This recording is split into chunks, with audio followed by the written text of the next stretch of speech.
चलिए अच्छा बच्चों देखो, आज 2025 का सेट नंबर JS, ठीक है, इसको हल कर रहे हैं। पहले तो 6 विकल्प ही मिलेंगे। देखिए पहला इधर पे देखो बेटा, काफ़ी बच्चे इसमें 90 लगा के चले आए थे। तो पहले ये पूरी बात समझ लो कि लिखा है विद्युत चुम्बकीय तरंगों में संचरण की दिशा। देखिए पोलेराइड वाले चैप्टर का क्वेश्चन है। पोलेराइड प्रकाश का ध्रुवण एक पढ़ाए थे, पहले पढ़ाए थे प्रकाश की तरंग प्रकृति, फिर प्रकाश का व्यतिकरण, फिर विवर्तन, फिर ध्रुवण है वेव ऑप्टिक्स में पढ़ाए थे। अब देखिए तरंग के संचरण की दिशा हो गई, ये कहे कि तरंग संचरण की दिशा है। अब देखिए तरंग संचरण की दिशा में जो प्रकाश तरंगों के वैद्युत वेक्टरों के कंपन होते हैं, तरंग संचरण की दिशा के लंबवत केवल एक ही दिशा पर होते हैं। ये प्रकाश तरंगों के वैद्युत वेक्टरों के कंपन आ खींचे, और इन कंपन के साथ जो तल खींचा जाता है वो कहलाता है कंपन तल, और इसके साथ जो 90 अंश पर तल खींचते हैं वो कहलाता है भैया ध्रुवक तल। जैसे यहाँ से आप देखिए ऐसे करके हम खींच दें, इधर थोड़ी बात समझिएगा, ये ऐसे करके हम एक तल खींच रहे हैं तो ये कहलाएगा आपका कौन सा तल? ध्रुवक तल। ये कौन सा तल है? कंपन तल। और इसके साथ 90 अंश पर खींचे कौन है? ध्रुवक तल। अच्छा तुमसे पूछे कि बताइए कंपन तल और ध्रुवक तल के बीच बना कोण क्या होगा? तो 90 अंश। बोलो। इसने फिलहाल क्या पूछा था? तरंग संचरण की दिशा और ध्रुवक तल के बीच बना कोण। तो ये जो तरंग संचरण है, ये तरंग संचरण की दिशा दिखाया है। क्या दिखा है? ये तरंग संचरण की दिशा दिखा है। ये तरंग के संचरण की दिशा है। अच्छा ये तरंग संचरण की दिशा दोनों तलों के साथ में रहती है। दोनों, जैसे ये दोनों तल, एक तल ऐसा है तो एक तल ऐसा 90 अंश पर, लेकिन दोनों के साथ चलती है।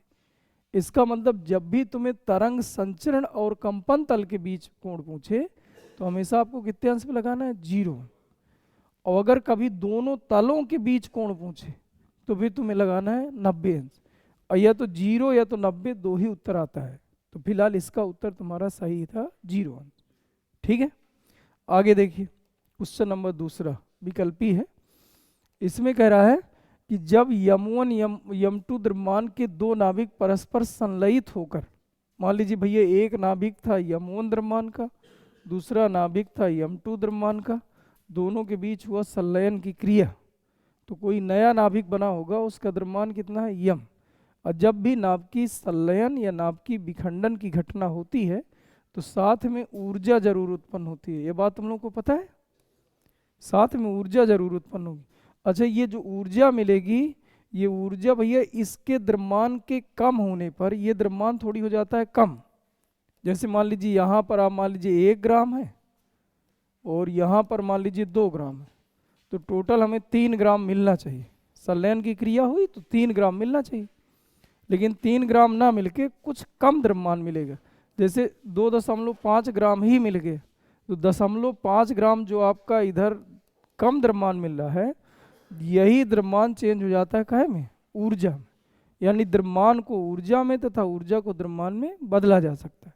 तो अगर जिधर तरफ ऊर्जा मिलती है, इसका मतलब ये ऊर्जा कहाँ से मिली होगी? द्रव्यमान कुछ कम हुआ होगा तो उसी की जगह पर ऊर्जा उत्पन्न हुई होगी। इसका मतलब सीधा सीधा मतलब ये समझ में आ गया कि इधर जो द्रव्यमानों का योगफल है वो ज़्यादा होगा, और ये उत्पाद में जो द्रव्यमान मिला है ये द्रव्यमान थोड़ी कम हुआ होगा। अगर ये ऊर्जा हमें ना मिली होती तो दोनों तरफ द्रव्यमान सेम होता। अगर ऊर्जा हमें इस तरफ मिल गई होती तो इधर का द्रव्यमान कम होके इधर द्रव्यमान ज़्यादा हो गया हो। कुल मिला के जिधर ऊर्जा तुम्हें मिल जाए वो ऊर्जा द्रव्यमान के कम होने पर ही वही द्रव्यमान ऊर्जा में चेंज हुआ करता है। तो अगर इधर ऊर्जा मिलती है, क्योंकि हमें कैसे पता कि इधर ऊर्जा मिलेगी? तो नाभिकीय विखंडन और नाभिकीय संलयन में जब भी ये दोनों क्रियाएं होती हैं तो ऊर्जा मुक्त होती है, यानी उत्पाद में ऊर्जा हमें मिलती है। ये अभिकारक कहलाता और ये क्या कहलाता? उत्पाद। इसका मतलब इधर ऊर्जा मिलने का मतलब इधर का द्रव्यमान क्या हो गया? कम। जितना द्रव्यमान कम हुआ वही कम चेंज हुआ ऊर्जा में। इसका मतलब इन दोनों के द्रव्यमानों का योगफल और उत्पाद में प्राप्त द्रव्यमान के योगफल से अधिक होगा, यानी m1 m2 का मान अधिक होगा और m का मान कम होगा। तो इसका विकल्प नंबर 20 सही था। अब देखिए आइए तीसरा कह रहा है कि एक प्रत्यावर्ती धारा परिपथ में 8 ओम का प्रतिरोध है। तो R बराबर दिया है 8 ओम, 8 ओम का प्रतिरोध है। बोलो ये बात समझिए। कह रहा है 6 ओम का प्रेरकत्व है, यानी XL बराबर दिया है 6 ओम, 6 ओम का प्रेरकत्व है। तो कह रहा है श्रेणी क्रम में लगे हैं तो प्रतिबाधा ज्ञात कीजिए। तो भैया हम तुम्हें एक सूत्र याद कराए थे, Z बराबर under rule R² plus XL minus XC का होल स्क्वायर। वैसे कहते 3 सूत्र याद कर लो AC वाले चैप्टर के लिए। क्यों? एक कौन सा था? V बराबर, तो यहाँ पर क्या याद कराए थे? VR का square plus VL minus VC का होल स्क्वायर, और तीसरा tan फाई बराबर XL माइनस XC बटे R। बोलो याद है? तो फिलहाल इसमें कौन सा सूत्र लगा दिया जाए?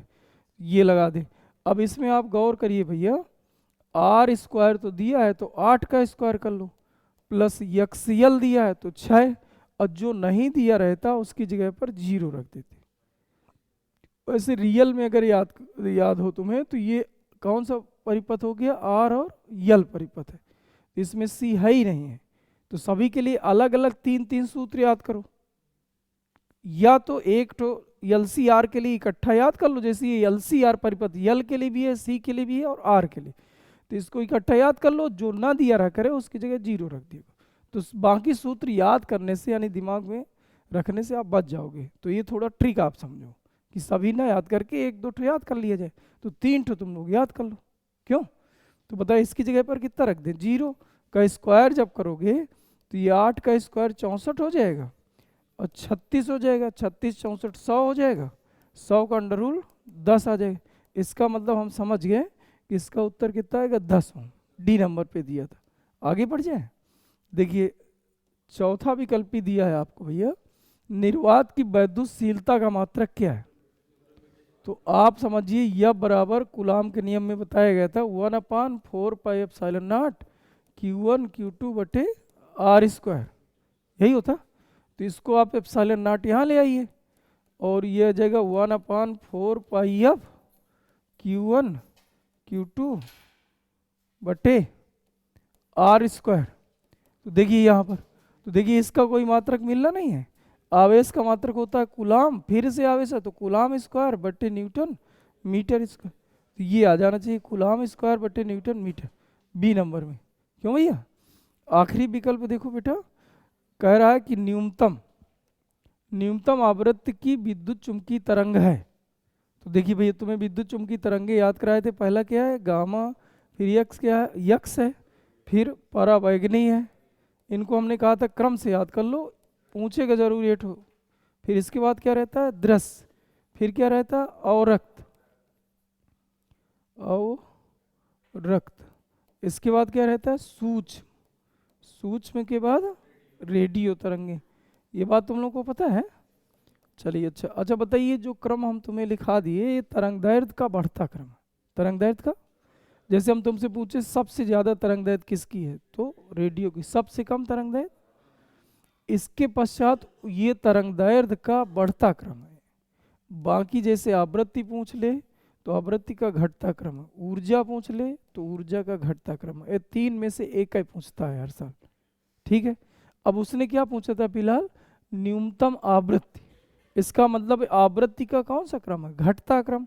तो सबसे कम आवृत्ति किसकी होती है? रेडियो की। अब रेडियो दिया होगा तो सही है, नहीं दिया तो फिर इसके बाद क्या गिरा कि सूक्ष्म। अब सूक्ष्म देखो तो सही होगा, तो सूक्ष्म दिया था। अगर ये भी ना दिया होता तो फिर किसकी? अवरक्त की। ऐसे करके आपको बढ़ते चले। सबसे ज्यादा एनर्जी किसकी होती है? गामा। सबसे ज्यादा एनर्जेटिक कण जो होता है वो गामा है, ठीक है। ऊर्जा सबसे ज्यादा है इसकी, लेकिन तरंगदैर्घ्य सबसे कम गामा की होती है। तरंगदैर्घ्य का बढ़ता क्रम है, बाकी सबका घटता। ये दिमाग में रख लो। जब घट ऐसे बना लेना परीक्षा में से पूरा दिमाग पीछे तरफ रफ करोगे ना, इसके बाद 1 मिनट सोच के टिक करना है। अभी नहीं कि एकदम रटा रटा है तुम और आता हुआ क्वेश्चन जब चला जाता है तो बड़ा कष्ट होता है कि हम इसको कर सकते थे, थोड़ी सी लापरवाही में चला गया। तो ये पहले आपको लिख लेना है और एक दिमाग में रख लो कि तरंगदैर्घ्य का हम बढ़ता क्रम याद करे हैं, बाकी सबका घटता क्रम याद। अब यहाँ गौर से पढ़िए कि क्या पूछा, अधिकतम पूछा कि न्यूनतम, पे गड़बड़ ना हो। ठीक है, आगे देखिए भैया, इस दर पे देखिए 5 विकल्प पूछता है, 5 पूछता है 6 पूछता है, 6, तो 6 और 6 एक नंबर के 12 क्वेश्चन आते हैं। तो देखिए अनचुंबकीय पदार्थों की चुंबकीय प्रवृत्ति, और कह रहा है कि परम ताप T के साथ किस प्रकार बदलती है, तो ये होता है, कौन सा पदार्थ है ये, अनचुंबकीय पदार्थ। अगर यहीं पर तुमसे कह देते, देखिए पदार्थ 3 तरह का होता है, एक को बोलते हैं प्रतिचुंबकीय पदार्थ, एक को बोलते हैं अनचुंबकीय पदार्थ, और एक को बोलते हैं लौह चुंबकीय पदार्थ। याद है किसी को? तो ये जो प्रतिचुंबकीय पदार्थ होता है, इसकी जो चुंबकीय प्रवृत्ति है, जिसको हम काई यम से व्यक्त किया करते हैं, ये ताप पर निर्भर नहीं करती, ताप पर निर्भर ही नहीं करती। जैसे यहाँ मान लीजिए अनचुंबकीय की जगह प्रतिचुंबकीय लिखा होता तो फिर हम सी वाले में विकल्प कर देते, बात समझ गए। लेकिन इसमें आप देखिए क्या पूछा था, अनचुंबकीय। तो अनचुंबकीय पदार्थ की जो चुंबकीय प्रवृत्ति होती है वो ताप के विद्युत समानुपाती, लेकिन लौह चुंबकीय पदार्थ की जो चुंबकीय प्रवृत्ति होती है वो T माइनस TC, C हुआ करता भैया क्यूरी ताप। ये 3 तरह से सूत्र बनता है। प्रतिचुंबकीय पदार्थ की चुंबकीय प्रवृत्ति ताप पर निर्भर नहीं करती, अनचुंबकीय पदार्थ की चुंबकीय प्रवृत्ति परम ताप के विद्युत क्रमानुपाती होती है, और लौह चुंबकीय पदार्थ के लिए चुंबकीय प्रवृत्ति परम ताप तो है ही है माइनस क्यूरी ताप के मान के यानी अंतर के विद्युत क्रमानुपाती होती है। तो फिलहाल यहाँ पर क्या पूछा था, अनचुंबकीय। अनचुंबकीय पदार्थ के लिए कौन सा सही कर दें, बी नंबर। बात समझ गए बेटा? तो ये बी नंबर इसका उत्तर होता। आगे आइए भैया, एक नंबर क्वेश्चन है, इंग्लिश में वही क्वेश्चन दिए हुआ है। अब यहाँ से आइए खंडवा, खंडवा के क्वेश्चन कुछ देखते हैं। देखिए भैया इधर पूर्ण आंतरिक परावर्तन से क्या तात्पर्य है, तो भैया हम तुम्हें बताए थे जब प्रकाश की किरण सघन माध्यम से, मान लीजिए इधर कांच है और इधर वायु है, तो कांच हो जाएगा सघन माध्यम, वायु क्या हो जाएगा, विरल माध्यम। सघन माध्यम से विरल माध्यम में ऐसे करके जाती है, जब प्रकाश की कोई किरण सघन माध्यम से विरल माध्यम में जाए, पहली शर्त ये, इधर से इधर आएगा तो फिर नहीं बनेगा। दूसरा भैया अभिलंब के साथ, विरल माध्यम में अभिलंब के साथ 90 अंश से अधिक का कोण बनाए, 90 अंश से ज़्यादा का कोण बनाए, तो ये प्रकाश की किरण यानी सघन माध्यम में ही पुनः लौट आती है। इस घटना का नाम पड़ गया पूर्ण आंतरिक परावर्तन। पूर्ण आंतरिक परावर्तन के लिए जो आपतन कोण का मान होता है, यानी ये भैया बड़ा कर देते क्रांतिक कोण सी से ज़्यादा रहेगा। जैसे क्रांतिक कोण के लिए आपको बताया गया था कि अभिलंब के साथ 90 अंश का कोण बनाए, तो उस समय पर जो आपतन कोण होता है वो क्रांतिक कोण के बराबर होता है, यानी I बराबर C लिखते हैं। और उससे ज़्यादा कोण बना दो, जैसे 45 अंश पर मान लीजिए पूर्ण आंतरिक परावर्तन है, तो 45 की जगह 46 कर दोगे तो फिर पूर्ण आंतरिक परावर्तन, यानी 45 पर यदि क्रांतिक कोण मिले तो 46 अंश पर क्या मिलेगा, पूर्ण आंतरिक परावर्तन। अच्छा, पूर्ण आंतरिक परावर्तन यहाँ परिभाषा लिख के आना था, परिभाषा लिख ले जाते, फिर से एक बार सुन लो। जब सघन माध्यम से डाली गई प्रकाश की किरण विरल माध्यम में अभिलंब के साथ 90 अंश से अधिक का कोण बनाती है, तो वह पुनः सघन माध्यम में वापस लौट आती है। इस घटना को पूर्ण आंतरिक परावर्तन कहते हैं। अब देखिए इधर किरण आरेख बनाइए, तो ये जो चित्र बनाए हो बस यही बना के चले जाना, कोई दिक्कत। यहाँ कांच की जगह क्या लिख देना, सघन, और वायु की जगह क्या लिख देना, विरल, और चित्र ये बना के चले आना, ये आपका उत्तर रहेगा। आगे देखिए लिखा है समस्थानिक तथा संभारिक नाभिकों में अंतर, समस्थानिक तथा संभारिक नाभिकों में अंतर। तो समस्थानिक और संभारिक, जिनका भार समान हो वो संभारिक कहलाते हैं, और जिनका परमाणु क्रमांक यानी प्रोटॉनों की संख्या समान हो उसको क्या बोलते हैं, समस्थानिक। जैसे बताइए 1H1 1H2 1H3, बताइए समस्थानिक है कि संभारिक, समस्थानिक है। उसने कहा था इनमें अंतर समझाइए, तो भैया आपको ये बताना था कि ऐसे नाभिक जिनका परमाणु क्रमांक नीचे दिख रहा है, परमाणु क्रमांक समान होता है। अच्छा, ये समस्थानिक सदैव एक ही तत्व के हो सकते हैं, भिन्न भिन्न तत्वों के समस्थानिक नहीं मिलते। जैसे ये देखिए हाइड्रोजन के 3 समस्थानिक हो गए, बात समझ गए। और संभारिक जो होता है भिन्न भिन्न तत्वों का होता है। ऐसे नाभिक जिनका परमाणु भार समान हो संभारिक कहलाते हैं, जिनका परमाणु क्रमांक समान हो समस्थानिक कहलाते हैं। एक एक उदाहरण दे दीजिए। अच्छा भार के लिए कोई उदाहरण है?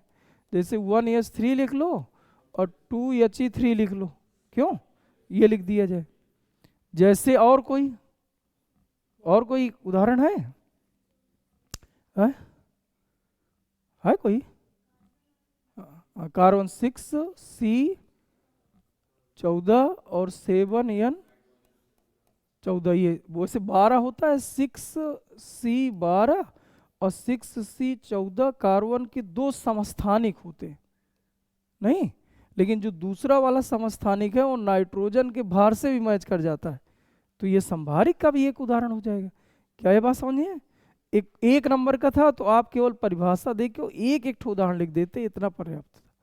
ठीक है, ज़्यादा इन पे टाइम दे दोगे तो फिर आपके बाकी क्वेश्चन छूट जाते हैं। आगे देखिए भैया, ओमी तथा अनोमी प्रतिरोधों के लिए आई और वी के बीच ग्राफ खींचिए। अच्छा ओमी प्रतिरोधों के लिए आप पूछ रहा है, तो भैया ओमी परिपथ ऐसे परिपथ होते हैं जिनमें धारा और जो विभवांतर है समानुपाती बना रहता है। यानी इस पर भैया अगर ग्राफ खींचा जाए तो ये वी है और ये क्या है आई, तो ये कहे का ग्राफ है आर्क। ये किसके लिए खींच दिए? ओमी के लिए। अनोमी के लिए तो भैया इसके अलावा कुछ भी खींचो, जैसे मान लीजिए आई है, हम ग्राफ कुछ ऐसा खींच दें, या हम ग्राफ कुछ ऐसा खींच दें, या हम भैया ग्राफ कुछ ऐसा करके खींच दें, ये सब के सब क्या है? अनोमी पे। बात समझ गए? जो आपको बोलना है कि जहाँ वी समानुपाती आई ना हो तो वो सब के सब क्या है? अनोमी। और जहाँ वी समानुपाती आई हो ओमी पर। इनका जो प्रतिरोध होता है, इनके प्रतिरोध को हम गत्यात्मक प्रतिरोध कहते हैं, यानी कहीं प्रतिरोध ज़्यादा रहता है और कहीं प्रतिरोध कम रहता है। और इसका आप कहीं पर भी निकालोगे सभी जगह प्रतिरोध क्या आएगा? सेम आएगा। यहाँ पर तो यहाँ पर हम लोग गत्यात्मक प्रतिरोध, जैसे यहाँ से यहाँ तक का प्रतिरोध निकालना है तो इस पर आपको लाइन खींचना है, ये डेल वी का काम करेगा और ये डेल आई का काम। तो इसके लिए प्रतिरोध का सूत्र हुआ करता है डेल वी बटे डेल आई, और इसके लिए प्रतिरोध का सूत्र होता है वी बटे आई। बस इतना आपको और लिखाना था। बोलो यहाँ तक बात समझिए? बोलो आगे। अच्छा देखिए आगे कह रहा है घ नंबर में कि एक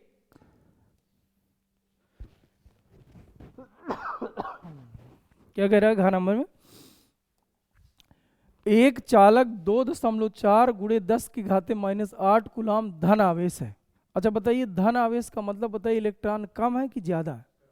कम ही है। अगर जब भी धन आवेश कह दे मतलब इलेक्ट्रॉन क्या है? कम।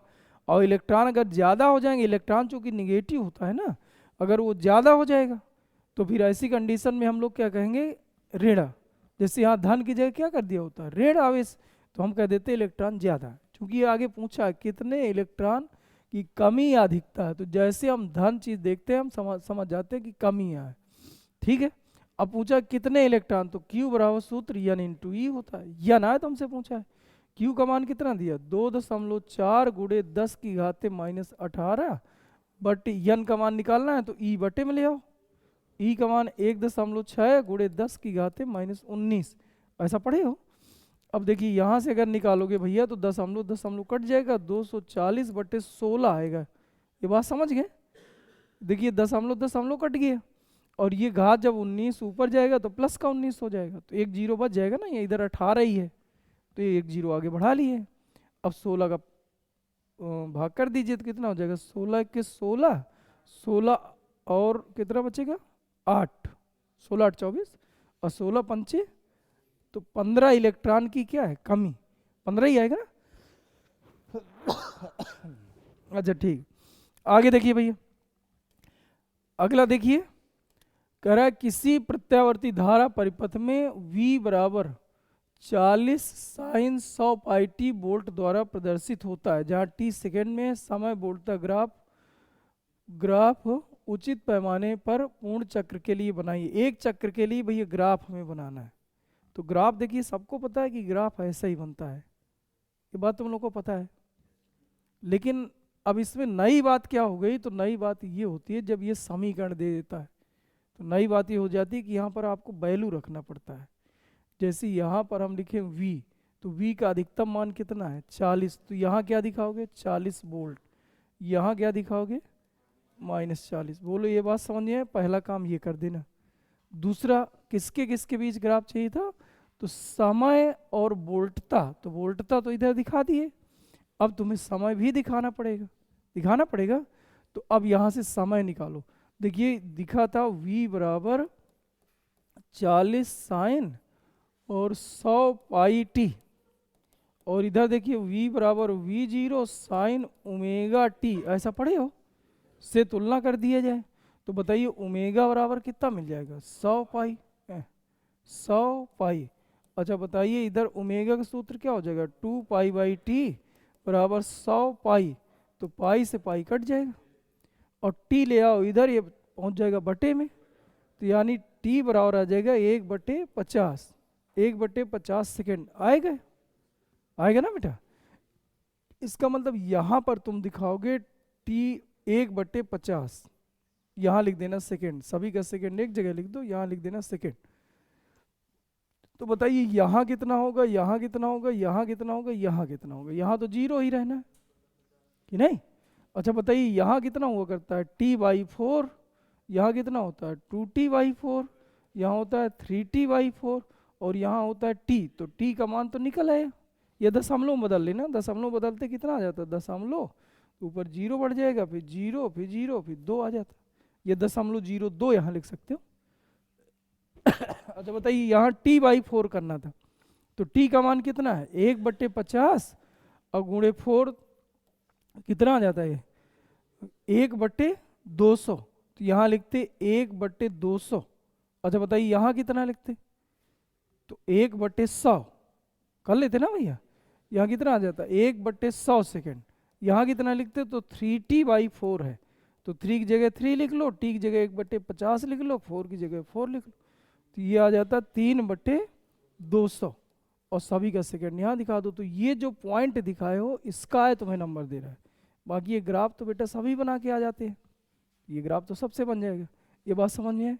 चलिए आगे आइए, आगे कह रहा है 4 नंबर में, हाइड्रोजन परमाणु में इलेक्ट्रॉन नाभिक के चारों ओर इतने चक्कर पर सेकेंड, बताइए धारा का मान। तो भैया देखिए धारा के जो हमने तुम्हें टोटल सूत्र कहे थे कि इनको दिमाग में रखिए, तो पहला I बराबर Q/T, Q/T, दूसरा क्या है N इंटू E/T, तीसरा क्या है Q/ समय ना दिया हो तो समय की जगह सूत्र लिखते हैं समय बराबर दूरी, तो 2πr समय दूरी बटे 4 ये होता है। और जब हम कहते चक्कर पर सेकंड दिया हो तो Q इंटू F, ये दिया यहाँ पर इतने चक्कर 1 सेकेंड में इतने चक्कर लगाता है, तो आवृत्ति याद दे दिया है आवृत्ति, तो यहाँ पर आपको रख देना है। तो बताइए यहाँ पर रखें Q इंटू F, Q क्या है देखिए इलेक्ट्रॉन का आवेश रखना, इलेक्ट्रॉन दिख रहा है, तो इलेक्ट्रॉन का आवेश कितना 1.6 गुणे 10 की घाते -19, ये लास्ट वाला सूत्र लगा रहे हैं, बाकी नहीं लगा रहे, सूत्र आपको लिख दिए, जिससे इतने ही सूत्र होते हैं धारा के, दिमाग में रखिए इनको। यब की जगह कितना लिख दें 6 गुणे 10 की घाते 15, ये उत्तर है। कितना आ जाएगा 16×85 16 96 और गुणे 10 की घाते -4 एम्पियर। एक नंबर का था तो सरल ये, ठीक है, लेकिन सूत्र जब याद रहेगा तभी आपको सरल लगेगा, वरना तो टफ हो जाएगा। आप देखिए फिर से, अब यहाँ से आपके 2-2 नंबर के चालू होंगे और 4 क्वेश्चन दिया होगा, ठीक है। अब देखिए पहला, रदरफोर्ड के परमाणु मॉडल की कमियां लिखो। तो देखिए रदरफोर्ड के परमाणु मॉडल में 2 कमियां थी। पहला ये था कि रदरफोर्ड ने नाभिक के स्थायित्व की व्याख्या नहीं कर पाए, बस शॉर्ट में इतना याद कर लो कि रदरफोर्ड ने नाभिक के स्थायित्व की व्याख्या नहीं कर, और दूसरा रदरफोर्ड ने रेखीय स्पेक्ट्रम की व्याख्या नहीं कर पाए। पहला क्या था नाभिक के स्थायित्व, और दूसरा क्या था रेखीय स्पेक्ट्रम। अब थोड़ी समझ लो अगर समझना है। देखिए भैया रदरफोर्ड ये बता रहे थे कि जब रदरफोर्ड ये बताया कि नाभिक के परितः विभिन्न कक्षाओं पर इलेक्ट्रॉन गति करते हैं, गति करते हैं। नाभिक के परितः विभिन्न कक्षाओं पर इलेक्ट्रॉन गति करते रहते हैं। अच्छा, एक मैक्सवेल वैज्ञानिक थे, उन्होंने कहा था कि जब भी कोई आवेशित कण, मैक्सवेल, जब भी कोई आवेशित कण बहुत उच्च आवृत्ति से परिवर्तित होता है, यानी त्वरण गति से गति करता है, कौन सी गति से? त्वरण गति से गति करता है, तो कुछ ऊर्जा तरंगों के रूप में उत्सर्जित करता है। अतः ये इलेक्ट्रॉन भी ऊर्जा का उत्सर्जन करेगा और अंततः ऊर्जा कम होगी तो त्रिज्या कम होगी और अंततः नाभिक में टकरा जाएगा, जबकि वास्तव में ऐसा नहीं होता है। इसकी व्याख्या रदरफोर्ड अपने मॉडल पर नहीं कर पाए। इसी को हम 60 में लिख दिया करते हैं, नाभिक के स्थायित्व की व्याख्या नहीं कर। दूसरा भैया, जब इसकी ऊर्जा तरंगों के रूप में निरंतर उत्सर्जित होती रहेगी तो लास्ट में जाके नाभिक से टकराएगा। तो जब ऊर्जा निरंतर उत्सर्जित हो रही है तो लगातार, यानी जिसको हम बोला करते हैं सतत स्पेक्ट्रम मिलना चाहिए। यानी इनका मॉडल ये बता रहा है कि सतत स्पेक्ट्रम मिलता है, जबकि वास्तव में कौन सा स्पेक्ट्रम मिलता है? रेखी। तो इसकी भी व्याख्या रदरफोर्ड अपने परमाणु मॉडल पर नहीं कर पाए। क्या ये बात तैयार हो जाएगी? आगे अच्छा देखो, कह रहा है एक उत्तल लेंस, आगे देखिए भैया, एक उत्तल लेंस पर प्रकाश की किरणें चित्र के अनुसार पड़ रही हैं। चित्र इधर दिया है। यदि लेंस की फोकस दूरी 20 सेंटीमीटर है तो कह रहा है प्रतिबिंब की स्थिति ज्ञात कीजिए और कह रहा है किरण का मार्ग भी दिखाइए। ठीक है, आगे देखते हैं। बताइए 1/F बराबर 1/V माइनस 1/U, माइनस ही होता ना, लेंस के लिए यहाँ पर क्या होता? माइनस, और दर्पण के लिए क्या होता? प्लस। ठीक है, अगर जिधर आपतित किरण होती है उधर कौन सा चिन्ह लिया जाता है? माइनस। और इसके पश्चात जिधर आपतित किरण माइनस हो जाएगा तो उसकी दूसरे तरफ क्या ले लेना है? प्लस। ये बात तुम लोग को पता है? अच्छा बताइए, इसकी फोकस, उत्तल लेंस की फोकस दूरी कैसे लेते हैं? प्लस का, अवतल की माइनस। तो बताइए इसकी फोकस दूरी कितना दिया? 20, तो 1/20 लिख लो। 1/V हमसे पूछा है, माइनस 1/U। तो बताइए जो 10 सेंटीमीटर वस्तु की दूरी दिया है, बताइए प्लस का रखेंगे माइनस? तो प्लस का 10 रखें, प्लस का 10। अब बताइए प्लस माइनस का क्या हो जाएगा? माइनस, और उस पार जाएगा तो प्लस। तो 1/20 और प्लस 1/10 बराबर 1/V। क्या यहाँ तक बात समझ में आई बेटा? अब देखिए इधर एलसीएम कितना हो जाएगा? 20 हो जाएगा। तो 20 × 20 और 10 दूना 20, 1/V। तो V बराबर हो जाएगा 20/3, मतलब 6.67 सेंटीमीटर, ऐसा लिखा जा सकता। अब उसने आगे ये कहा था किरण का मार्ग भी दिखाई। तो अब देखिए इधर से आप दिखाओगे, ये प्रकाश की किरण आई, दिख रहा है ऐसा? इसी चित्र में आपको आगे थोड़ा सा बढ़ा देना था। अब यहाँ से यहाँ तक की दूरी कितना दिया है? 10 सेंटीमीटर। लेकिन अपना उत्तर कितना रहा है? प्लस का रहा है कि माइनस? मतलब प्लस इधर है तो इधर तरफ आपको ऐसे मोड़ देना है और बताना है कि प्रकाश किरणें यहाँ, और ये दूरी जो होगी 6.67 सेंटीमीटर। तो ये आपको इसमें चित्र बना देना था। तो ये आपका किरण का मार्ग भी दर्शाइए, तो ये आपका उत्तर हो जाता है। ये बात समझिए। आगे देखिए बेटा, अब जैसे देखो इन्हीं क्वेश्चनों में आप लोग करते क्या हो, 2 नंबर का है तो ऐसा क्वेश्चन पूछेगा जिसमें लगभग 2 स्थितियां बन रही होंगी। जैसे आप इतना करके चले आइए, उत्तर सही था तो एग्जामिनर जो होगा वो तुम्हें 1 नंबर दे देगा। और कितने नंबर का था? 2। तो 1 तो बताइए आपका फालतू खा गया क्वेश्चन, ना खा गया? इसलिए पूरी बात पढ़ा करो, ये सोचा करो कि 2 नंबर का है तो कोई 2 चीजें हमसे पूछ रहा होगा, तो 1 तो हम निकाल लिए। एक और तो कभी कभी आप जल्दी जल्दी में बनाते नहीं, तो ये चित्र आप पहले आप अपने उत्तर पुस्तिका में बनाओगे, ये जितना बना है, और उसके आगे ये और एक्स्ट्रा खींच के चले आओगे प्रतिबिंब वाला, तो पूरा मान लिया जाएगा। आगे आइए देखिए भैया, आगे कह रहा है विद्युत चुंबकीय तरंगें क्या होती हैं। तो हमने बताया था जब भी कोई आवेशित कण अथवा धारा, जब भी कोई आवेशित कण अथवा वैद्युत धारा बहुत उच्च आवृत्ति से बदलती है, उच्च आवृत्ति से बदलती है, उच्च आवृत्ति से क्या होती है? बदलती है, तो कुछ ऊर्जा तरंगों के रूप में, कुछ ऊर्जा तरंगों के रूप में उत्सर्जित हो जाती है। इन्हीं तरंगों को विद्युत चुंबकीय तरंगे कहते हैं। इन्हीं तरंगों को विद्युत चुंबकीय तरंगे। क्या बोलोगे? जब कोई आवेशित कण अथवा वैद्युत धारा बहुत उच्च आवृत्ति से बदलता है तो कुछ वैद्युत ऊर्जा तरंगों के रूप में उत्सर्जित हो जाती है। इन तरंगों को विद्युत चुम्बकीय तरंगे। फिर आगे कह रहा है इनके संचरण आरेख खींचकर विद्युत क्षेत्र तथा चुंबकीय क्षेत्र के अवयव दिखाइए। तो देखिए भैया, कई बार हम तुम्हें ये बता चुके हैं, एक आध बार और देख लो। ये आपका ई है और ये आपका बी है, और ये तरंग संचरण की दिशा है। इसको क्या दिखाओगे? संचरण की दिशा। बोलो यहाँ ऐसा कर लोगे। इसके बाद तुम्हें करना क्या है कि एक ई के लिए ग्राफ खींचना है, तो यानी ई का ये तल है, ऐसा खींच दो। और एक आपको खींचना होता है बी के लिए तल खींचना होता है, तो बी की डायरेक्शन ये है, दिख रहा है? तो आपको इसी डायरेक्शन में आपको ऐसा खींच देना है। ये इस डायरेक्शन में, या बी की डायरेक्शन के लिए ये हम बी की डायरेक्शन खींच दी। तो जो ये इस तरह से ग्राफ बन गया है, इसी ग्राफ को हम लोग कहते हैं, देखिए इसमें कह रहा था विद्युत क्षेत्र तो ये दिखाए हैं, चुंबकीय क्षेत्र तो ये दिखाए हैं, और संचरण की दिशा ये दिखाए। इसमें आपको जहाँ जहाँ भी रेड रेड दिख रहा है यहाँ पर ई लिख दो, यहाँ पर भी ई लिख दो, और जहाँ ब्लैक वाला दिख रहा है यहाँ बी भी लिख दो। ये भी हो जाएगा, ये भी हो जाएगा, ऐसा सा भी जगह दिखा देना। फिर आगे भैया इसमें आपकी डायरेक्शन दिखा देना है, ऐसे करके भैया डायरेक्शन पे जाएगा। क्या ये बन जाएगा तुम लोगों से? ऐसे करके आप डायरेक्शन दिखाया ना, इसके बाद ये इधर जाएगा, इधर जाएगा। ये आपको पूरा चित्र बना के आना है, ये सही चित्र है। तो देखिए इसमें भी दो ही क्वेश्चन पूछा है, विद्युत चुम्बकीय तरंगे क्या है, एक नंबर इधर से मिलता है, एक नंबर चित्र का मिलता। आगे आइए भैया, इसमें कह रहा है कि चुंबकीय द्विध्रुव आघूर्ण का सूत्र स्थापित कीजिए। चुंबकीय द्विध्रुव आघूर्ण यम, यम आ चाहिए, क्यों? यम का सूत्र चाहिए। तो देखिए एक सीधी सीधी सी बात समझ लो, जैसे आपने वैद्युत द्विध्रुव करे थे, इसको दो तरह से निगमन किया जा सकता है। वैद्युत द्विध्रुव में एक समान वैद्युत क्षेत्र ई माने थे। पहले देखो इस तरह से हम करा रहे हैं, ये वैद्युत क्षेत्र की तीव्रता ई कराए थे, तो अब यहाँ पर ई की जगह क्या कर लेना है? चुंबकीय क्षेत्र की तीव्रता। वहाँ पर भैया प्लस क्यू माइनस क्यू रखे थे, तो यहाँ क्या रख लो? नॉर्थ और साउथ। क्या ये बात समझे है? इनके बीच की दूरी कितनी रख लो? T2L।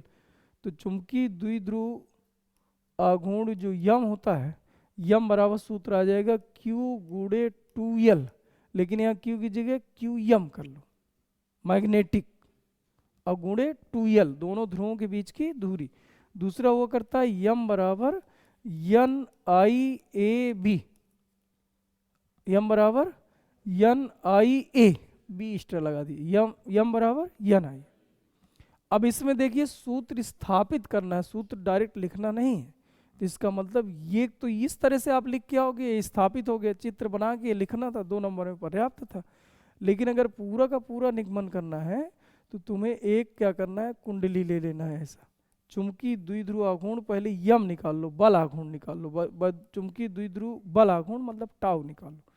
मान लीजिए ये कुंडली है, एक समान चुंबकीय क्षेत्र बी में, एक समान चुंबकीय क्षेत्र बी में थीटा कोण बनाते हुए रखी गई। तो इसमें भैया बल निकाल लो।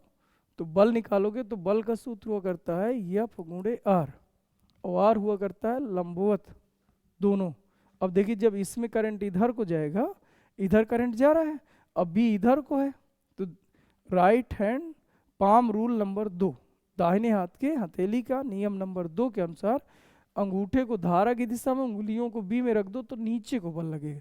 ये बात तुम लोग समझ आ रहा है? नीचे को मतलब इधर क्रॉस है, क्रॉस, और इधर आप आइए तो करंट ऐसा जा रहा है, अब बी ऐसा है, इधर को बी है ना, बी की डायरेक्शन दिखा है, तो इधर पे किधर को बल लगेगा? ऊपर को, मतलब डॉट, ऊपर का मतलब ऐसे, और नीचे मतलब ऐसा।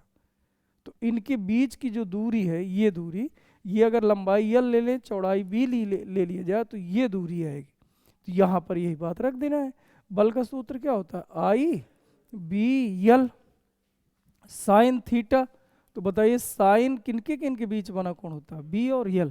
B की डायरेक्शन किधर है? इधर को, ये दिख रही भैया B की डायरेक्शन, और ये L की डायरेक्शन दिख रही हो, L की डायरेक्शन भैया ये देख लो, और B की डायरेक्शन ये देख लो। तो क्या यहाँ कोण 90 अंश है? तो यहाँ लिख दें कितना? साइन 90। अब क्या बचा भैया?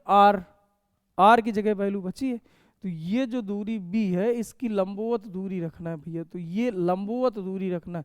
तो कितना हो जाएगा? B साइन थीटा, और लंबवत दूरी हो, एक लंबवत दूरी रखते हैं और एक क्या रखते हैं? समांतर दूरी। समांतर के लिए क्या लिखोगे? कास। अब इधर बताइए साइन 90 का मान कितना हो जाएगा, 1। और आप गौर करिए ये यल गुणे बी कितना हो जाएगा, ये लंबाई लिखा है और बी क्या लिखा है, लंबाई लिखा, और ये क्या लिखा है, चौड़ाई। तो क्या इन दोनों की जगह क्षेत्रफल लिख लें, तो ये आ जाएगा भैया ए, और इधर साइन थीटा आपका उसी तरह उतर जाएगा। तो टाउ बराबर आई ए बी साइन थीटा। और मान लीजिए कुंडली यन फेरों से मिलकर बनी है, तो टाउ बराबर लिखोगे यन आई ए बी साइन थीटा। क्या यहाँ तक बात समझे? अब भैया ये टाउ नहीं पूछा था तुमसे, क्या पूछा है, चुंबकीय द्विध्रुव आघूर्ण मतलब यम पूछा है। फिर आपकी तुलना अब यहाँ पर लिख दो, टाउ बराबर यम बी साइन थीटा से करने पर, यम बी साइन थीटा। तो देखिए साइन की जगह साइन लिखा है, दिख रहा है, बी की जगह बी लिखा है, और यम की जगह कितना आ गया है, यम बराबर यन आई ए। अब ये आपका उत्तर मान लिया जाएगा, टाउ बराबर यन आई ए। तो ये सूत्र स्थापित हो जाएगा। बाकी मात्रक वात्रक पूछा नहीं तो ये भी निकाल लेते। मात्रक क्या हो जाता है, एम्पियर मीटर स्क्वायर। राशि कौन सी है, सदिश। डायरेक्शन किधर किधर तो यस से यन की ओर। चलिए अच्छा आगे देखिए, आगे देखिए भैया, यहां से आपके भैया चालू होंगे 3-3 नंबर के 10 क्वेश्चन आएंगे। 5 क्वेश्चन आएंगे 4 नंबर में, और 5 क्वेश्चन आएंगे 5 नंबर। तो नहीं 5-5 क्वेश्चन आएंगे, तो टोटल कितने हो जाएंगे 10, यानी 30 नंबर के क्वेश्चन 3-3 नंबर के पूछता है। आगे क्या लिखा है, गॉस के नियम का उपयोग करते हुए अनंत लंबाई के आवेशित सीधे तार के कारण उत्पन्न वैद्युत क्षेत्र की तीव्रता का सूत्र स्थापित कीजिए। भैया निगमन पूछ लिया, तो पहले तुम्हें करना क्या, इधर हम तुम्हें समझा दे रहे हैं। माना एक अनंत लंबाई की तार है जिसका रेखीय आवेश घनत्व सिग्मा है, जिस पर आवेश समान रूप से वितरित है। बोलो ऐसा कर लोगे। तार से स्मॉल आर दूरी पर एक बिंदु पी है जिस पर हमें गॉस की प्रमेय का उपयोग करके वैद्युत क्षेत्र की तीव्रता ज्ञात करना है। इसके लिए जो पहला काम है भैया, इधर थोड़ी देखें, जो पहला काम है तो आपको गॉसियन पृष्ठ खींचना है, तो ये हम खींचेंगे गॉसियन पृष्ठ। दूसरा काम है गॉसियन पृष्ठ के प्रत्येक अलग अलग पृष्ठों का नाम, S1 S2 S3। तीसरा काम है प्रत्येक पृष्ठ पर E और डेल ए की डायरेक्शन। तो देखिए डेल ए तल के लंबवत होता है, तो डेल ए की डायरेक्शन है, यहाँ डेल ए दिखा लो, तल के लंबवत होता है तो डेल ए है, यहाँ तल मिला तो तल के लंबवत होता है डेल ए। और भैया ई की डायरेक्शन हमेशा प्लस का है तो बाहर की ओर, माइनस का है तो अंदर की ओर। तो ये बाहर की ओर आ जाएगा ई की डायरेक्शन, बाहर की ओर आ जाएगा ई की डायरेक्शन, ये बाहर की ओर आ जाएगा ई की डायरेक्शन। बोलो इतना सा काम कर लोगे सभी, डायरेक्शन है तो ऊपर तीर भी लगा दो, ये काम है। इसके बाद गॉस की प्रमेय का सीधा सीधा सूत्र लगा देना है। बताइए गॉस की प्रमेय का सूत्र पता है, किसी बंद पृष्ठ से बद्ध जो निर्गत वैद्युत फ्लक्स यानी का वेक्टर होता है डॉट गुणन के साथ, इसके अंदर घिरे कुल आवेश का 1/ε0 गुना। क्या ये बात समझ है? बताइए कितने पृष्ठों से बंद हुआ है, तो S1 S2 S3, तो ये लिख दोगे। अब भैया इनको अलग अलग लिख दो तो उत्तर आ जाए। देखिए हम लिखेंगे पहले S1, फिर लिखेंगे E D A, और S1 के लिए देखिए ये आ S1 पर देखिए इनके बीच बना कोण तो 90 दिख रहा है, तो यहाँ पर क्या लिख दोगे cos 90 प्लस, आगे आइए यहाँ हम लिखें S2 E D A cos 0, फिर लिखेंगे plus S3 E D A cos 90। बोलो यहाँ तक बात समझिए। देखिए यहाँ दोनों के बीच बना कोण 0 अंश है S2 पर, S3 ये आ लिखा है नीचे, तो इनके बीच बना कोण कितना है 90, तो ये लास्ट 90 लिखे बराबर इसमें लिखा है भैया Q/ε0, तो इसके अंदर घिरा आवेश। तो Q निकालने के लिए कितने सूत्र बताए हैं, लेमडा इंटू एल या सिग्मा इंटू ए या रो इंटू वी, 3 सूत्र होता है। Q बराबर सूत्र क्या होता है, लेमडा इंटू एल या सिग्मा इंटू ए या रो इंटू वी। कहाँ पर बताए थे भैया, जहाँ पर आवेश घनत्व तो बताए थे। लेमडा बराबर सूत्र याद कराए थे Q/L, सिग्मा बराबर Q/A और रो बराबर Q/V। यहाँ तीनों से Q निकालिए तो Q बराबर आ जाएगा लेमडा इंटू एल आएगा, या सिग्मा इंटू ए आएगा, या रो इंटू वी आएगा। ये बात समझ में आ रही? तो बताइए यहाँ पर जब हम क्यू इन की जगह यानी इसकी जगह पर वैल्यू रखेंगे तो लेमडा इंटू यल रखे। यल क्या है? ये जो गॉसियन पृष्ठ आपने खींचा था इसकी ऊंचाई है, बटे एप्सिलॉन नॉट। भैया ये उत्तर है, खत्म हो गया। इतनी सी बात दिमाग में रखना है। बताइए 90 अंश का मान कितना हो जाएगा? 0। 90 अंश का मान कितना हो जाएगा? 0। अब बताइए इधर क्या क्या बचा? यहाँ बचा आपका ई,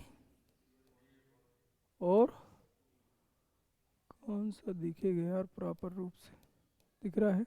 नहीं दिख रहा, रेडा ही दिख रहा है। ई और डेल ए का समाकलन कितना हो जाएगा? ए। ये ई उसी तरह लिख दिए, ए लिख दिए। काश 0 का मान कितना हो जाएगा? एरिया। लेकिन भैया कहाँ का तुम्हें लिखना है? यश2 का, तो यहाँ यश2 लिख लो। यहाँ लेमडा यल बटे एप्सिलॉन नॉट। अब बताइए यहाँ एरिया की वैल्यू रख दो। यश2 का एरिया चाहिए। यश2 भैया ये वाला पार्ट है, ये जो इधर इधर पे वक्र पृष्ठ जिसको हम कह रहे हैं, ये यस1 था, ये यस2 था, और ये नीचे वाला भाग क्या था? यस3। तो इसका एरिया रखना था, तो इसका एरिया कितना हो जाएगा? 2 पाई आर यच। यच मतलब लंबाई, तो लंबाई कैसे दिखाए? यल्स। तो इससे कट जाएगा और ई बराबर आ जाएगा 1/2 पाई एप्सिलॉन नॉट लेमडा बटे आर। ये इसका उत्तर है, बन जाएगा। चलिए आगे देखिए। कम से कम एक निगमन पूछा आपसे, कह रहा परावर्ती दूरदर्शी का किरण आरेख खींचे तथा इसकी क्रिया विधि लिखी। परावर्ती दूरदर्शी पता है? देखिए इधर पे खींच रहे।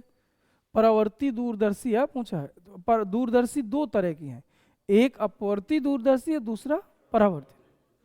तो देखिए परावर्ती दूरदर्शी में क्या करते हैं कि जो अभिदृश्यक लेंस की जगह अभिदृश्यक दर्पण का उपयोग करते हैं, जो अवतल दर्पण होता है। इसका नाम क्या है? अभिदृश्यक दर्पण। ये मुख अच्छा से खींच देना है, बोलो यहां तक बन जाएगा। इसके पश्चात आपको करना क्या है? ये भैया दो समांतर किरणें ऐसे डाल देना है, क्योंकि खगोलीय पिंडों को देखने के लिए बनाई जाती है, और खगोलीय पिंड हमेशा कहाँ पर माने जाएंगे? अनंत। और अनंत से जब भी किरणें चलती हैं तो समांतर चलती हैं। यहाँ तक बात समझ है।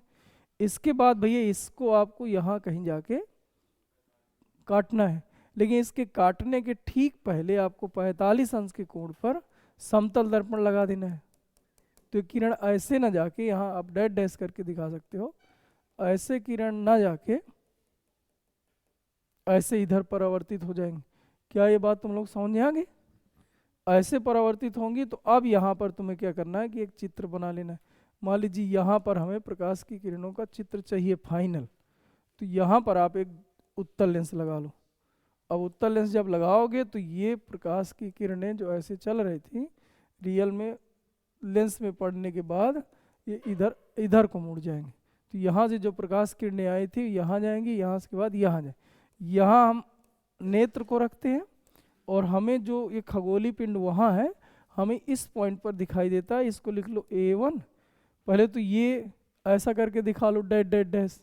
पहले ये वस्तु हुआ AB, फिर इसका प्रतिबिंब बना, पहला प्रतिबिंब बना यहाँ दिख रहा है, तो इसको दिखाओ A1 B1, फिर लास्ट में ये बना, उल्टा हो गया यार, इधर लिखो B1, इधर क्या हो जाएगा? A1, इधर हो जाएगा A2 और ये B2। ये सही चित्र है इसका। ऐसे दिमाग में रखना, एक दो बार तुम्हें बिना देखे तीनों चित्र बना के जाना है। कौन कौन सा? परावर्ती दूरदर्शी, अपवर्ती दूरदर्शी और संयुक्त सूक्ष्मदर्शी।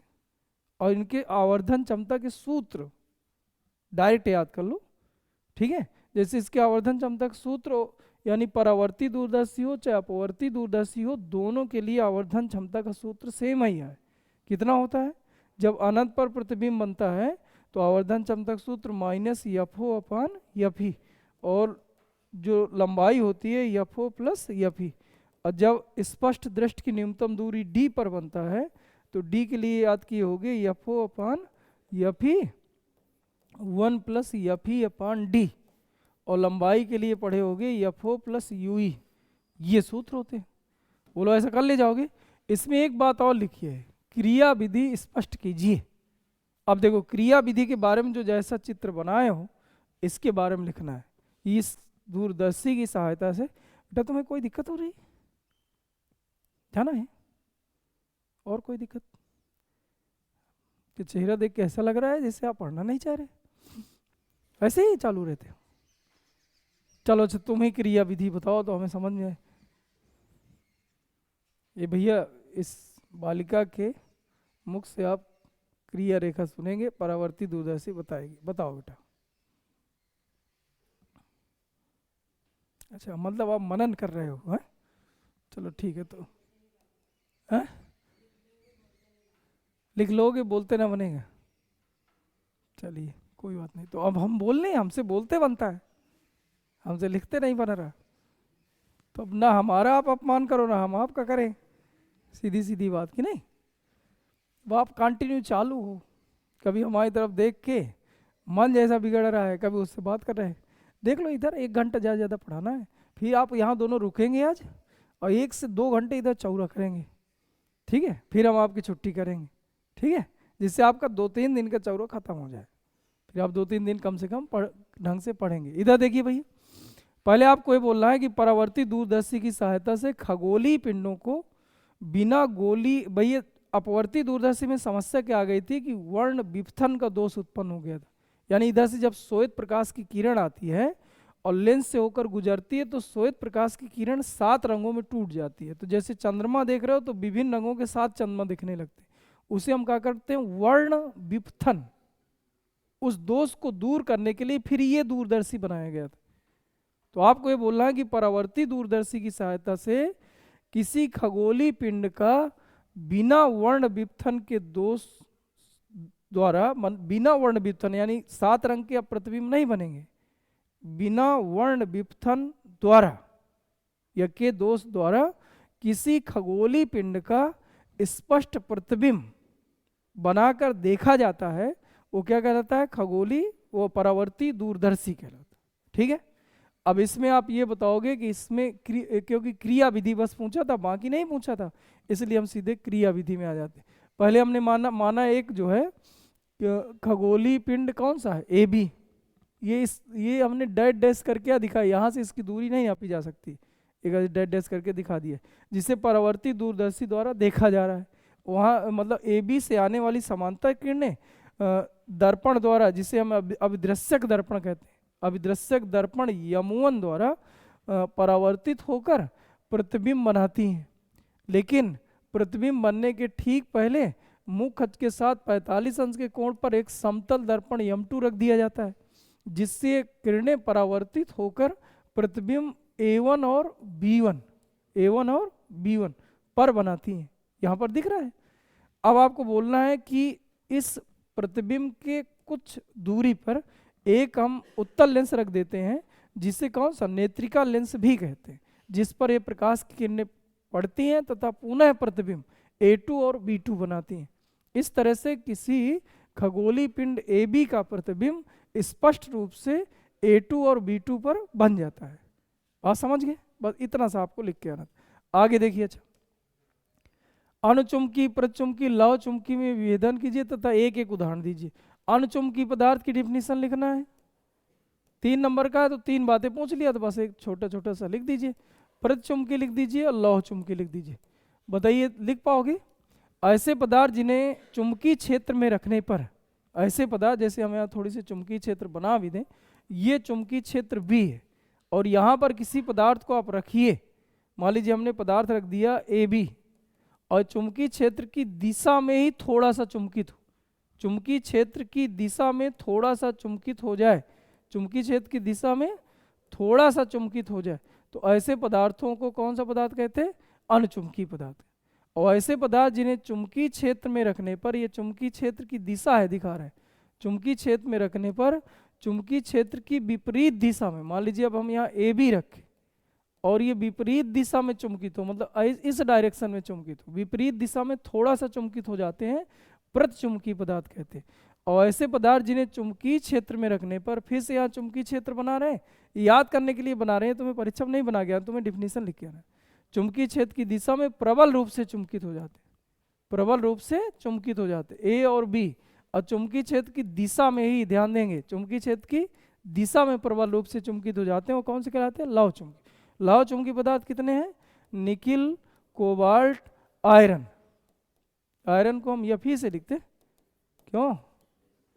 अच्छा बताइए, प्रतिचुंबकीय पदार्थ, ऐसे पदार्थ जिनमें इलेक्ट्रॉनों की संख्या लगभग सम होती, जैसे आप H2 लिख सकते हो, O2 लिख सकते हो, N2 लिख सकते हो, और क्या लिख सकते हैं, NaCl नमक सुने हो, और H2O, ये सब के सब किसके, एक एक उदाहरण देना था, एक काफ़ी है, कोई अच्छा H2O वाला दे दो, इससे बेस्ट कुछ नहीं, ठीक है। इसमें भी कोई एट दे देना, निकिल उकिल, या तीनों लिखाओ, मारेगा थोड़ी हो, एक से कम दोगे तो नंबर कटेगा, एक से ज़्यादा में थोड़ी नंबर कटना।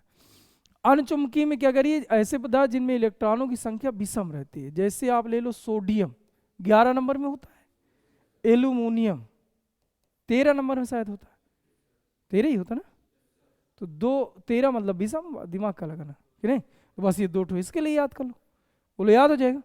आगे आइए भैया, ऊर्जा बैंड के आधार पर चालकों, कुचालकों और चालकों का वर्गीकरण। इधर देखो भैया, आपको बोलना है, देखिए ऐसे करके 3 पदार्थ बताए थे, अगर तुम लोगों को याद हो, लो कौन कौन से पदार्थ, चालक, अचालक और अर्धचालक। इसको माने ले रहे हैं चालक, क्या माने ले रहे हैं, चालक। इसको क्या मान लें, अर्धचालक, अर्धचालक, और ये क्या मान लें, अचालक, ठीक है। अच्छा बताइए, सबसे ऊपर जो होता है वो चालन बैंड होता है कि संयोजी बैंड होता है, और सबसे नीचे है जो, ये कौन सा है, संयोजी, और ये कौन सा है, चालन, चालन, ये चालक होता है, ये चालन होता है, और इनके बीच जो होता है इसको बोलते हैं वर्जित बैंड या निश्चित ऊर्जा बैंड। क्यों बहनों, ये बात सही है, अब पढ़ने लगी दोनों, मतलब ये कुछ सुनने को आए, पढ़ने रहे, अच्छा आपस में डिस्कशन कर रहे थे, ठीक। अच्छा बताइए, इसमें आपको बोलना है ऐसे पदार्थ, ऐसे जिसमें चालन बैंड और संयोजी बैंड के बीच वर्जित बैंड की चौड़ाई लगभग नगण्य होती है, यानी चालन बैंड और संयोजी बैंड एक दूसरे पर अध्यारोपित होते हैं, उनको हम क्या कहते हैं, उन्हें हम कहते हैं चालक पदार्थ। इसके लिए जो संयोजी बैंड है इसको हम Eg से व्यक्त करते हैं, इसका मान 0.3 इलेक्ट्रॉन वोल्ट से कम रहता है, कम, ज़्यादा लिख दीजिए, कम रहता है। बोलो ये बात याद हो जाएगा, बताइए क्या बोलोगे, ऐसे पदार्थ जिनमें चालन बैंड और संयोजी बैंड के बीच वर्जित बैंड की चौड़ाई लगभग नगण्य हो, नहीं, उन्हें हम क्या कहते हैं, इसमें आप क्या बोलोगे, ऐसे पदार्थ जिनमें चालन बैंड और संयोजी बैंड के बीच वर्जित बैंड की चौड़ाई चालकों की अपेक्षा ज्यादा हो लेकिन अचालकों की अपेक्षा कम हो। बताइए इसमें कितने से कहाँ याद कराए थे, Eg का मान किससे ज्यादा हो, 0.0 भी होता क्या, यहाँ देखो थोड़ा, 0.03 इलेक्ट्रॉन वोल्ट से ज्यादा हो, शायद 3 इलेक्ट्रॉन वोल्ट से कम, ऐसा बताए थे, देखो थोड़ा सा।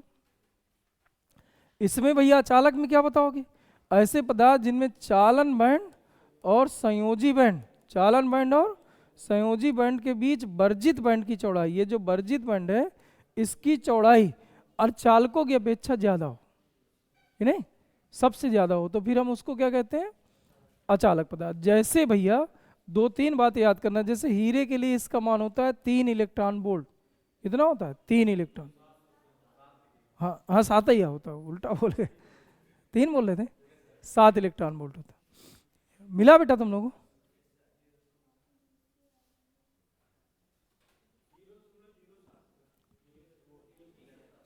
इसका कितना है, सिलिकॉन के लिए बताओ कितना है, और जर्मेनियम के लिए कितना है,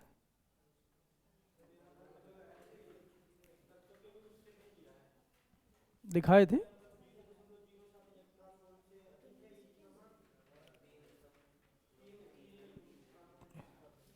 जीरो समझ,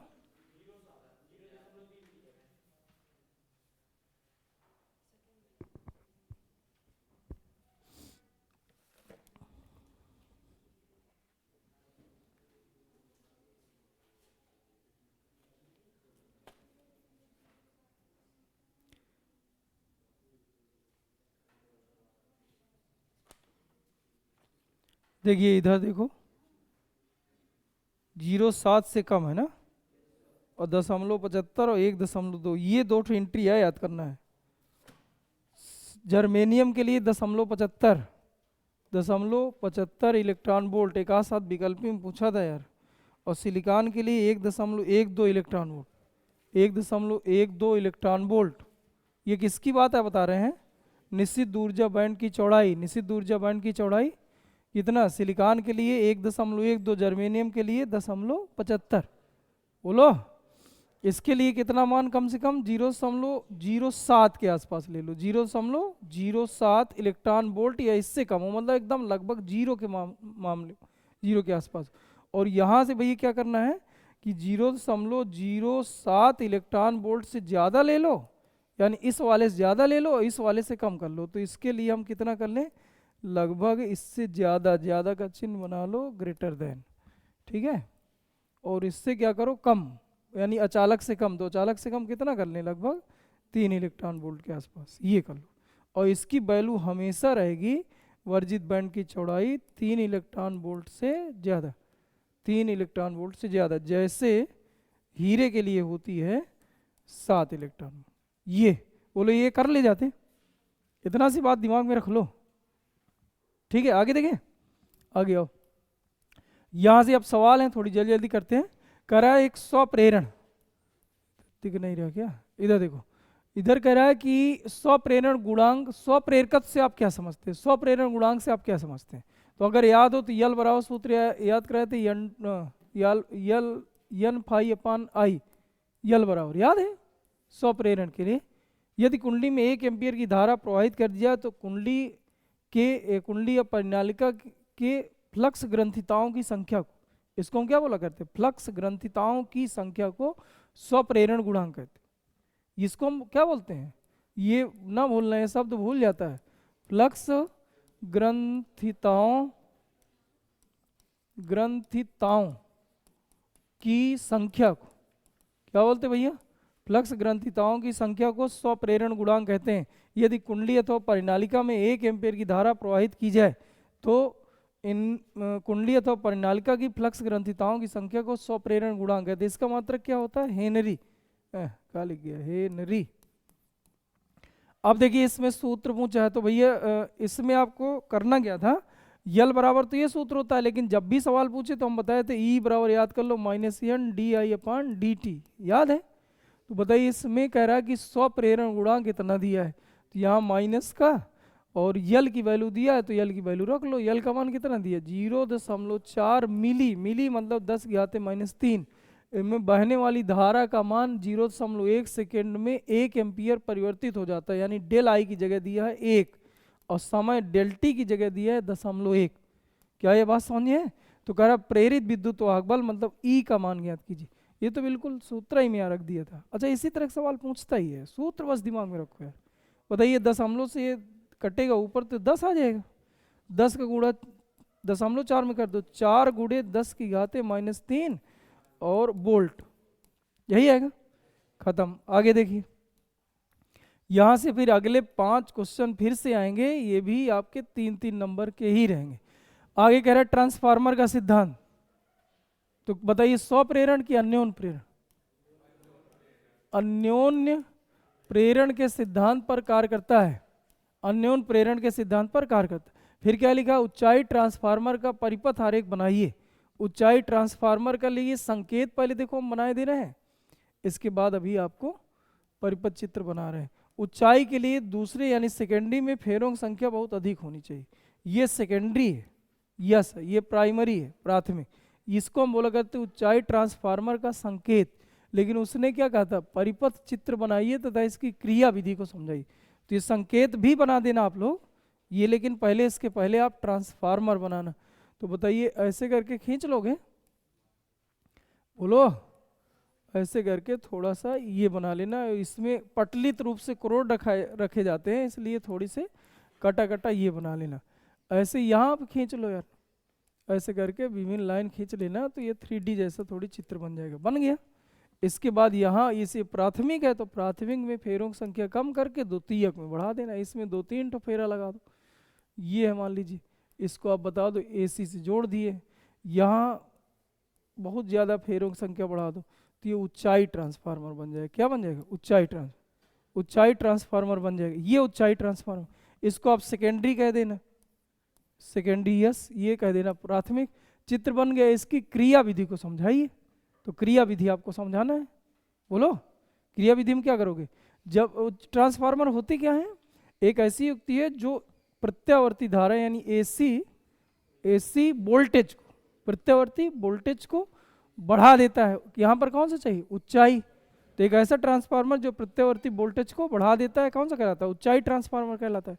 चित्र आपका बनेगा, संकेत आपका समझ गए।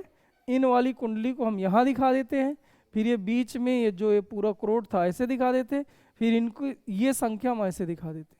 तो ये बन जाया करता है, प्राथमिक हो जाएगा P1 और ये सेकेंडरी हो जाएगा। तो ये संकेत होता है, ये पूरा चित्र होता। तो ये संकेत हो जाएगा, चित्र हो जाएगा। क्रिया विधि आप पढ़ लीजिएगा, बताएं फिलहाल एक बार ओरल बता दे रहे हैं कि भैया जब हम वोल्टेज को बढ़ाना होता है तो इसको हम प्राथमिक कुंडली के सिरों से जोड़ देते हैं, ठीक है। जब प्रत्यावर्ती वोल्टेज को बढ़ाना हो तो बढ़ाने के लिए पहला काम क्या है कि जिसका वोल्टेज तुम बढ़ाना चाह रहे हो उसके सिरों को प्राथमिक सिरों से, मतलब उसके सिरों को ट्रांसफार्मर के प्राथमिक सिरों से जोड़ दो। इसके पश्चात जैसे प्राथमिक सिरों में जोड़ोगे, धारा का प्रवाह प्राथमिक कुंडली में होगा, और जैसे धारा का प्रवाह प्राथमिक कुंडली में होगा अन्योन प्रेरण की क्रिया होगी, और जैसे अन्योन प्रेरण की क्रिया होगी तो द्वितीय कुंडली में क्या होगा कि अन्योन प्रेरण कारण एक अन्य प्रेरित विद्युत वाहक बल जनरेट होगा, और जिसमें चूंकि फेरों की संख्या अधिक है अतः इससे ज्यादा प्रेरित विद्युत वाहक बल उत्पन्न हो जाएगा। इससे आपका जो वोल्टेज था वो वोल्टेज का मान बढ़ गया होगा। पहले मान लीजिए यहाँ 10 वोल्ट दिए हो तो यहाँ पता चले 100 वोल्ट आ रहा है। इस तरह से हम वोल्टेज का मान बढ़ा लेते हैं, ठीक है। आगे आ जाइए, क्वेश्चन नंबर अगला कह रहा है समांतर प्लेट संधारित्र की धारिता पर क्या प्रभाव पड़ता है। तो समांतर प्लेट संधारित्र की धारिता का सूत्र पता ही होगा, K∈0/d, K∈0/d, पढ़े हो। अब आगे क्या कह रहा है, क्या प्रभाव पड़ेगा, प्लेटों के बीच की दूरी दोगुनी कर दी जाए। बताइए प्लेटों के बीच की दूरी यानी d का मान तुम दोगुना कर दोगे तो बताइए अब जो धारिता होगी पहले की धारिता का आधा रह जाएगा, रह जाएगा। कैसे हल करोगे, मान लीजिए अब 3 नंबर में पूछा है तो थोड़ी से तुम कुछ ज़्यादा ही लिख के आओगे।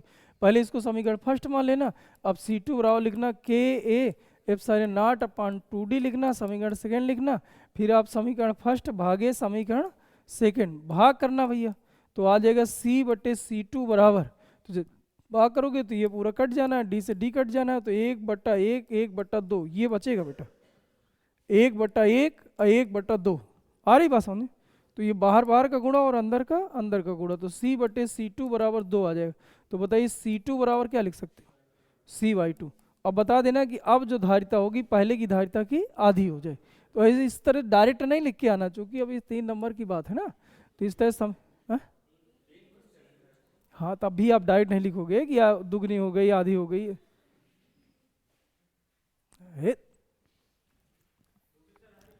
प्लेटो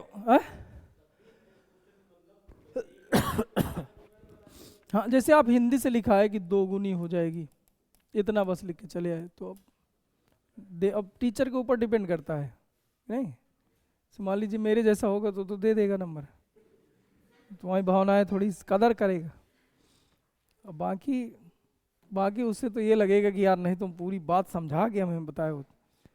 आगे इधर आइए, बताइए प्लेटों का क्षेत्रफल आधा कर दिया जाए तो बता C बराबर सूत्र क्या होगा, K∈0/d।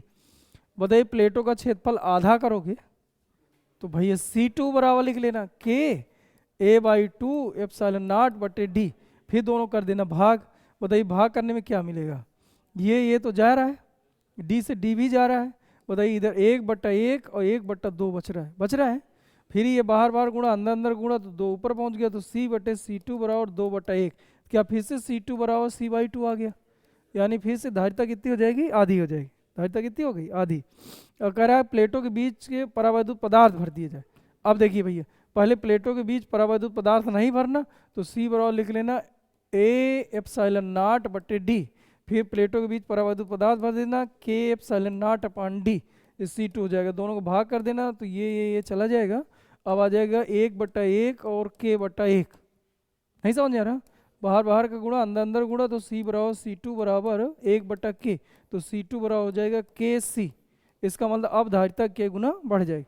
चलिए आगे आइए, क्वेश्चन नंबर कह रहा है क्वेश्चन नंबर अगला क्या कह रहा है, प्रकाश के विवर्तन तथा प्रकाश के व्यतिकरण तथा विवर्तन से क्या अभिप्राय है। तो व्यतिकरण क्या होता है पहले इधर समझ लीजिए, जब प्रकाश की लगभग समान आवृत्ति, समान तरंगदैर्ध्य और समान आयाम, प्रकाश के लिए सब कुछ समान होना चाहिए जो भी तुम्हें पता हो, आवृत्ति, तरंगदैर्ध्य समान, तरंगदैर्ध्य आपका समान हो, आवृत्ति समान हो और आयाम समान हो। जब लगभग समान आवृत्ति, समान तरंगदैर्ध्य, समान आयाम की दो या दो से अधिक तरंगे एक साथ एक ही दिशा और एक ही माध्यम में संचरित होती हैं तो अध्यारोपण के पश्चात कुछ बिंदुओं पर इनकी तीव्रता बढ़ती है और कुछ बिंदुओं पर इनकी तीव्रता, इसे हम क्या करते हैं, प्रकाश का व्यतिकरण कहते हैं।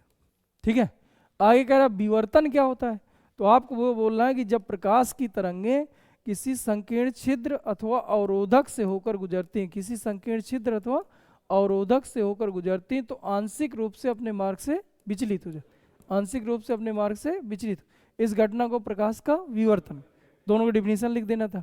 अब आगे आइए, अब आगे क्या कह रहा है, व्यतिकरण की आवश्यक शर्तें, प्रकाश व्यतिकरण के लिए आवश्यक शर्तों में अभी अभी मैंने बताया कि सब कुछ सेम रखो बस। देखिए ऐसे करके इसका रियल में चित्र बना था, अगर तुम लोगों को याद हो, यहाँ पर बना था ऐसा, ये इसको लिखे थे यस, इसको लिखे थे यस1, इसको लिखे थे यस2, यंग का द्विक रेखा छिद्र प्रयोग, याद आ रहा है। ये सब नहीं तुम्हारे दिमाग में रखा रहे तो इधर लिख ले जाओगे, इसलिए बना रहे हैं, बाकी ये चित्र परीक्षा में नहीं बना के आना, तुम्हें बात लिख के आना है। पहली बात कि दोनों प्रकाश स्रोत, देखिए दोनों प्रकाश स्रोत स्वतंत्र स्रोत नहीं होने चाहिए, जबकि स्रोत द्वितीयक, हाइगेंस के द्वितीयक तरंगिकाओं के अनुसार ये बताया गया था कि तरंगाग्र में उपस्थित प्रत्येक स्रोत एक नए स्रोत का कार्य करता है, तो यानी यस1 यस2 स्वतंत्र स्रोत नहीं होने चाहिए जबकि स्रोत होने चाहिए, यानी तरंगाग्र में उपस्थित बिंदु होने चाहिए। दूसरा, ये दोनों अत्यंत संकीर्ण होने चाहिए। तीसरा, ये अत्यधिक समीप होने चाहिए। संकीर्ण का मतलब समझ गए ना, ये छिद्र का आकार बहुत कम हो, और दोनों अत्यधिक समीप होने चाहिए, तो पास होने चाहिए। दोनों पर आपतित प्रकाश की आवृत्ति समान होनी चाहिए, तरंगदैर्ध्य समान होनी चाहिए, आयाम समान होने चाहिए। अब इस तरह से जितने भी लिखना है, 2-3 ठो 4 ठो लिखा ना, बोलो। दोनों स्रोत स्वतंत्र स्रोत ना होके, जबकि स्रोत होनी चाहिए, स्वतंत्र स्रोत अलग बात हो गई। जैसे दो मोमबत्तियों को अलग अलग चालू कर दें तो वो दो स्वतंत्र स्रोत हो। अब यहाँ पर हम एक मोमबत्ती को जला के रख देंगे, प्रकाश उत्पन्न करेंगे, अब इसके बाद ये पर्दा बना के फिर दो यस1 यस2 छिद्र करते हैं तो ये स्रोत का काम करते हैं, स्वतंत्र स्रोत का काम नहीं करते। तो दोनों स्रोत यस1 यस2 स्वतंत्र स्रोत नहीं होने चाहिए, रूल नंबर पहला। लेकिन दोनों जो स्रोत हैं यस1 यस2 अत्यधिक समीप होने चाहिए, अत्यधिक समीप व संकीर्ण होने चाहिए। तीसरा, इन पर जो आपतित प्रकाश, इन पर जो प्रकाश आ रहा है उसका आयाम बराबर या लगभग बराबर हो, तरंगदैर्ध्य बराबर या लगभग बराबर हो, आवृत्ति बराबर होनी चाहिए। तो 3 बात यहाँ हो गई, 3 बात यहाँ हो गई, 3-4 तो आप लिखाई। चलिए आगे आइए, व्हीटस्टोन सेतु की संतुलन अवस्था में प्रतिरोधों के बीच संबंध स्थापित कीजिए। तो प्रतिरोध P/Q बराबर R/S मिलता है, ये तुम लोग को पता है।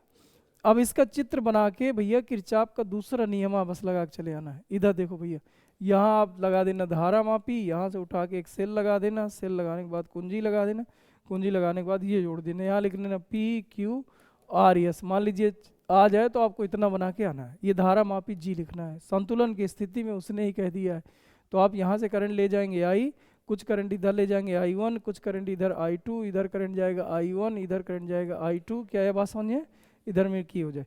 अब इसका कुछ नाम दे दो, A B C D, बोलो यहाँ तक कर लोगे। अब आप बताओ कि बंद पास A B D A, A B D A, A B D A, दिख गया। बहने वाली धारा I1, संगत प्रतिरोध P, ये फिर यहाँ कोई धारा ही नहीं जा रही, यहाँ I का मान कितना है 0, फिर यहाँ से यहाँ जा रहा है, करंट इधर आ रहा है तो माइनस लिख लो।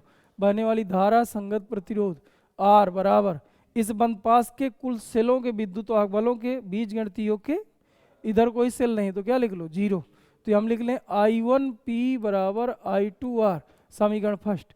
इसके बाद एक बंद पास और ले लो, B से C जाए, C से D आए, फिर यहाँ जाए, बी से सी, सी से डी और डी से बी। तो बताइए बहने वाली धारा I1, बहने वाली धारा I1, संगत प्रतिरोध Q। अब आगे बढ़िए, इधर जाओगे तो माइनस लिख लो, बहने वाली धारा I2, संगत प्रतिरोध 0। क्या इधर पे लिखें, I1Q बराबर I2 यस, समीकरण सेकेंड। अब इन दोनों का भाग कर दीजिए, तो I1 से I1 कटना है, I2 से I2 कटना है, तो P बटे Q बराबर R बटे, ऐसा करके आते 3 नंबर मिल जाता। बोलो, चित्र बना के आना चाहिए। आगे कह रहा है कि एक ही धातु के तारों की लंबाइयों का अनुपात और द्रव्यमानों का अनुपात, प्रतिरोधों का अनुपात पूछा है। तो R बराबर सूत्र क्या होता है, R बराबर सूत्र होता है रो एल अपान ए, रो यल अपान ए। R बराबर रो एल अपान ए, R बराबर रो यल अपान ए। ठीक है, अब देखिए इसमें क्या दिया है, यल दे दिया है और द्रव्यमान यम दे दिया, मतलब ए की कोई बात ही नहीं करा है, एक ही जगह चेंज कर दूं। अब भैया द्रव्यमान बराबर सूत्र होता है घनत्व गुणे आयतन, घनत्व को डी से दिखा लो, आयतन ये दिखा लो, ये सूत्र आपको दिमाग में रखना है। अब यहां से तुम्हें क्या नहीं दिया, ए, तो ए का मान यहां से निकाल के यहां रख दो, तो बताइए कितना आ जाएगा, आर बराबर रो यल अपान ए की जगह क्या लिखना है, यम बटा क्या आएगा, डी एल, नहीं आएगा, तो आर बराबर कितना बन जाएगा, रो डी एल स्क्वायर बटे एम। ठीक, अब ये उत्तर आया गया। अब लिखोगे R1 अनुपाते R2 अनुपाते R3 बराबर, अब देखिए ये नेतांक पद है, तो ये कितना हो जाएगा, L1 बटे M1 का स्क्वायर अनुपाते L2 स्क्वायर बटे M2 अनुपाते L3 स्क्वायर बटे M3। अब ये सब दिया है, उत्तर आ गया। बताइए इधर पे क्या लिखें, लंबाई, तो इधर पे क्या लिख लें, 3 दिया है तो कितना लिख लो, 9 बटे द्रव्यमान 1 अनुपाते, फिर क्या दिया है 2 का स्क्वायर भी तो लिखना ना, 4 बटे में 2 अनुपाते 1 का स्क्वायर 1 बटे में द्रव्यमान 3, कटेगा कुछ, तो आया 9 बटा 1 और इससे कट गया 2, 9 आया अनुपाते 2 आया अनुपाते 1 बटा 3 आया, आएगा 1 बटा 3, तो 3 का सब गुणा कर दो, तो 27 अनुपाते 6 अनुपाते 1, इसका उत्तर है। भाई ये सूत्र याद करो, बाकी सवाल पे ना इतना दिमाग लगाओ, सूत्र याद करो। देखिए भैया आर बराबर सूत्र क्या होता है, rho L upon A, are बराबर रो एल अपान। अब देखिए इसके 2 सूत्र और बन जाते हैं, जब ए ना दिया हो तो ए हटाना है, तो रो डी एल स्क्वायर बटे एम कर दो, रो डी एल स्क्वायर बटे एम, डी क्या है घनत्व, डी क्या है घनत्व। अब देखो जब मान लीजिए यल ना दिया हो, यल को हटाना है, तो रो और ए तो आपको रखना ही है ना, यम को हटाना है, तो अब आप यहाँ पे क्या लिखोगे, यम अपान डी ए स्क्वायर, ये रखना है। जैसे इसको हटाना था तो इसकी जगह यम रख दिया जाता है और ऊपर स्क्वायर कर दिया जाता है। अब आपको मान लीजिए ए हटाना है, सॉरी यल हटाना है, तो इसका स्क्वायर कर दो और इसके साथ क्या रखो यम नीचे रखो और डी ऐसा रख दो, कुल मिला के ऐसा उत्तर आता है। या ऐसा याद करो, रो यल अपान है, आर बराबर रो यल अपान। अब इधर पे मान लीजिए आपको यल हटाना है, तो यल स्क्वायर बटे यम बनेगा, या इसी को लिख सकते हो आप, अगर ए हटाना है तो यम बटा ए स्क्वायर बनेगा, यम बटा ए स्क्वायर, यम बटा ए स्क्वायर, ये दिमाग में रख लो। अब यहाँ पर क्या दिया था, यल दिया था, तो ये सूत्र लगाना है, बाकी छोड़ दिया करो, बाकी तो लास्ट में देखो छोड़े ही तो दिए थे, यहाँ पर देखना। अब जैसे यहाँ पर लंबाई की जगह एरिया दिया होता, तो इसका मतलब हम लोग करते क्या, एरिया रखना तो एरिया का स्क्वायर कर देना बटे यम, यम हमेशा अपोजिट रखना है। ठीक है, जैसे यहाँ पर देखिए यल स्क्वायर है तो बटे में यम रखना। बोलो बैठे आओ, तुम सोए आ रहे। बता, अगर यल 1 अनुपाते 2 अनुपाते 3 दिया, यम दिया 3 अनुपाते 2 अनुपाते 1, बताइए प्रतिरोधों का अनुपात क्या होगा, R1 अनुपाते R2 अनुपाते R3। तो भैया सूत्र पहले तो मुझे सूत्र बताओ, R बराबर सूत्र क्या होता है, रो एल अपान ए। अब बता, इसमें हमें ए तो चाहिए ना, तो ए का स्क्वायर कर दो यार, और क्या यम चाहिए तो यम ऊपर लगा दो, खत्म। आओ, नहीं समझ में आ रहा, अब यहाँ क्या लिखोगे, यम अनुपात ए, यम बटे ए स्क्वायर, तो यम का मान कितना है 3, ए का स्क्वायर 1, यहाँ कितना हो जाएगा यम 2 और बटे ए 4 अनुपात ए, फिर यम 3 अनुपात ए 1 का स्क्वायर। ये उत्तर है, फिर थोड़ी काट वाट ले यार, ना समझे। अच्छा बताइए, अगर यहाँ पर हम यल दे दिए होते तो आर बराबर सूत्र क्या होता है, आर बराबर रो यल अपान ए। अब हमें क्या चाहिए, यल तो चाहिए ना, तो यल का स्क्वायर करो, बटे में यम कर दो यार, उल्टा लिखना है यम, जो दिया उसका स्क्वायर करके उसके बटे में या गुणे में। आप समझिए थोड़ा सा लल्लू हो। इधर देखो, संपर्क में रखे दो लेंसों की फोकस दूरी कर लो कि निगमन, क्या सूत्र आया करता है, 1/f बराबर 1/f1 प्लस 1/f2। इस चैप्टर में 3 निगमन है, याद कर लो, कायदे से तैयार कर लो, याद क्या कर लो, 1-2 बार बिना देखे हल करोगे तो थोड़ी थोड़ी तैयार हो जाए। एक आपको यन अपान वी माइनस 1 अपान यू बराबर यन माइनस 1 अपान आर, इसका निगमन करना है। गोली उत्तल पृष्ठ ले लो चाहे अवतल पृष्ठ ले लो, द्वारा प्रकाश का अपवर्तन, हेडिंग नंबर शायद पहली हेडिंग में कराए थे, ठीक है। दूसरा lens maker formula 1 upon F बराबर यन माइनस 1 1/r1 माइनस 1/r2। और तीसरा है भैया संपर्क में रखे दो लेंसों की संयुक्त फोकस दूरी। ये 3 ही हेडिंग आप पढ़ के जाओ, इन 3 के सवाल पढ़ के जाओ, बाकी पूरा लेंस का पूरा चैप्टर छोड़ दो, कोई दिक्कत ना हो, ठीक है। इन 3 को पढ़ के जाओ यार। आगे आइए 5, अब यहाँ से भैया चालू हो जाएगा 5 के, और ये 4 क्वेश्चन रहेंगे, 20 नंबर का आएगा ये। पीएन संधि डायोड का पूर्ण तरंग दृष्टिकरण, दृष्टिकरण जानते हो क्या होता है, रेक्टिफायर, ऐसी युक्ति जो एसी को डीसी में बदल देता है वो दृष्टकारी कहलाता है। और दृष्टकारी का काम कौन कर रहा है, डायोड।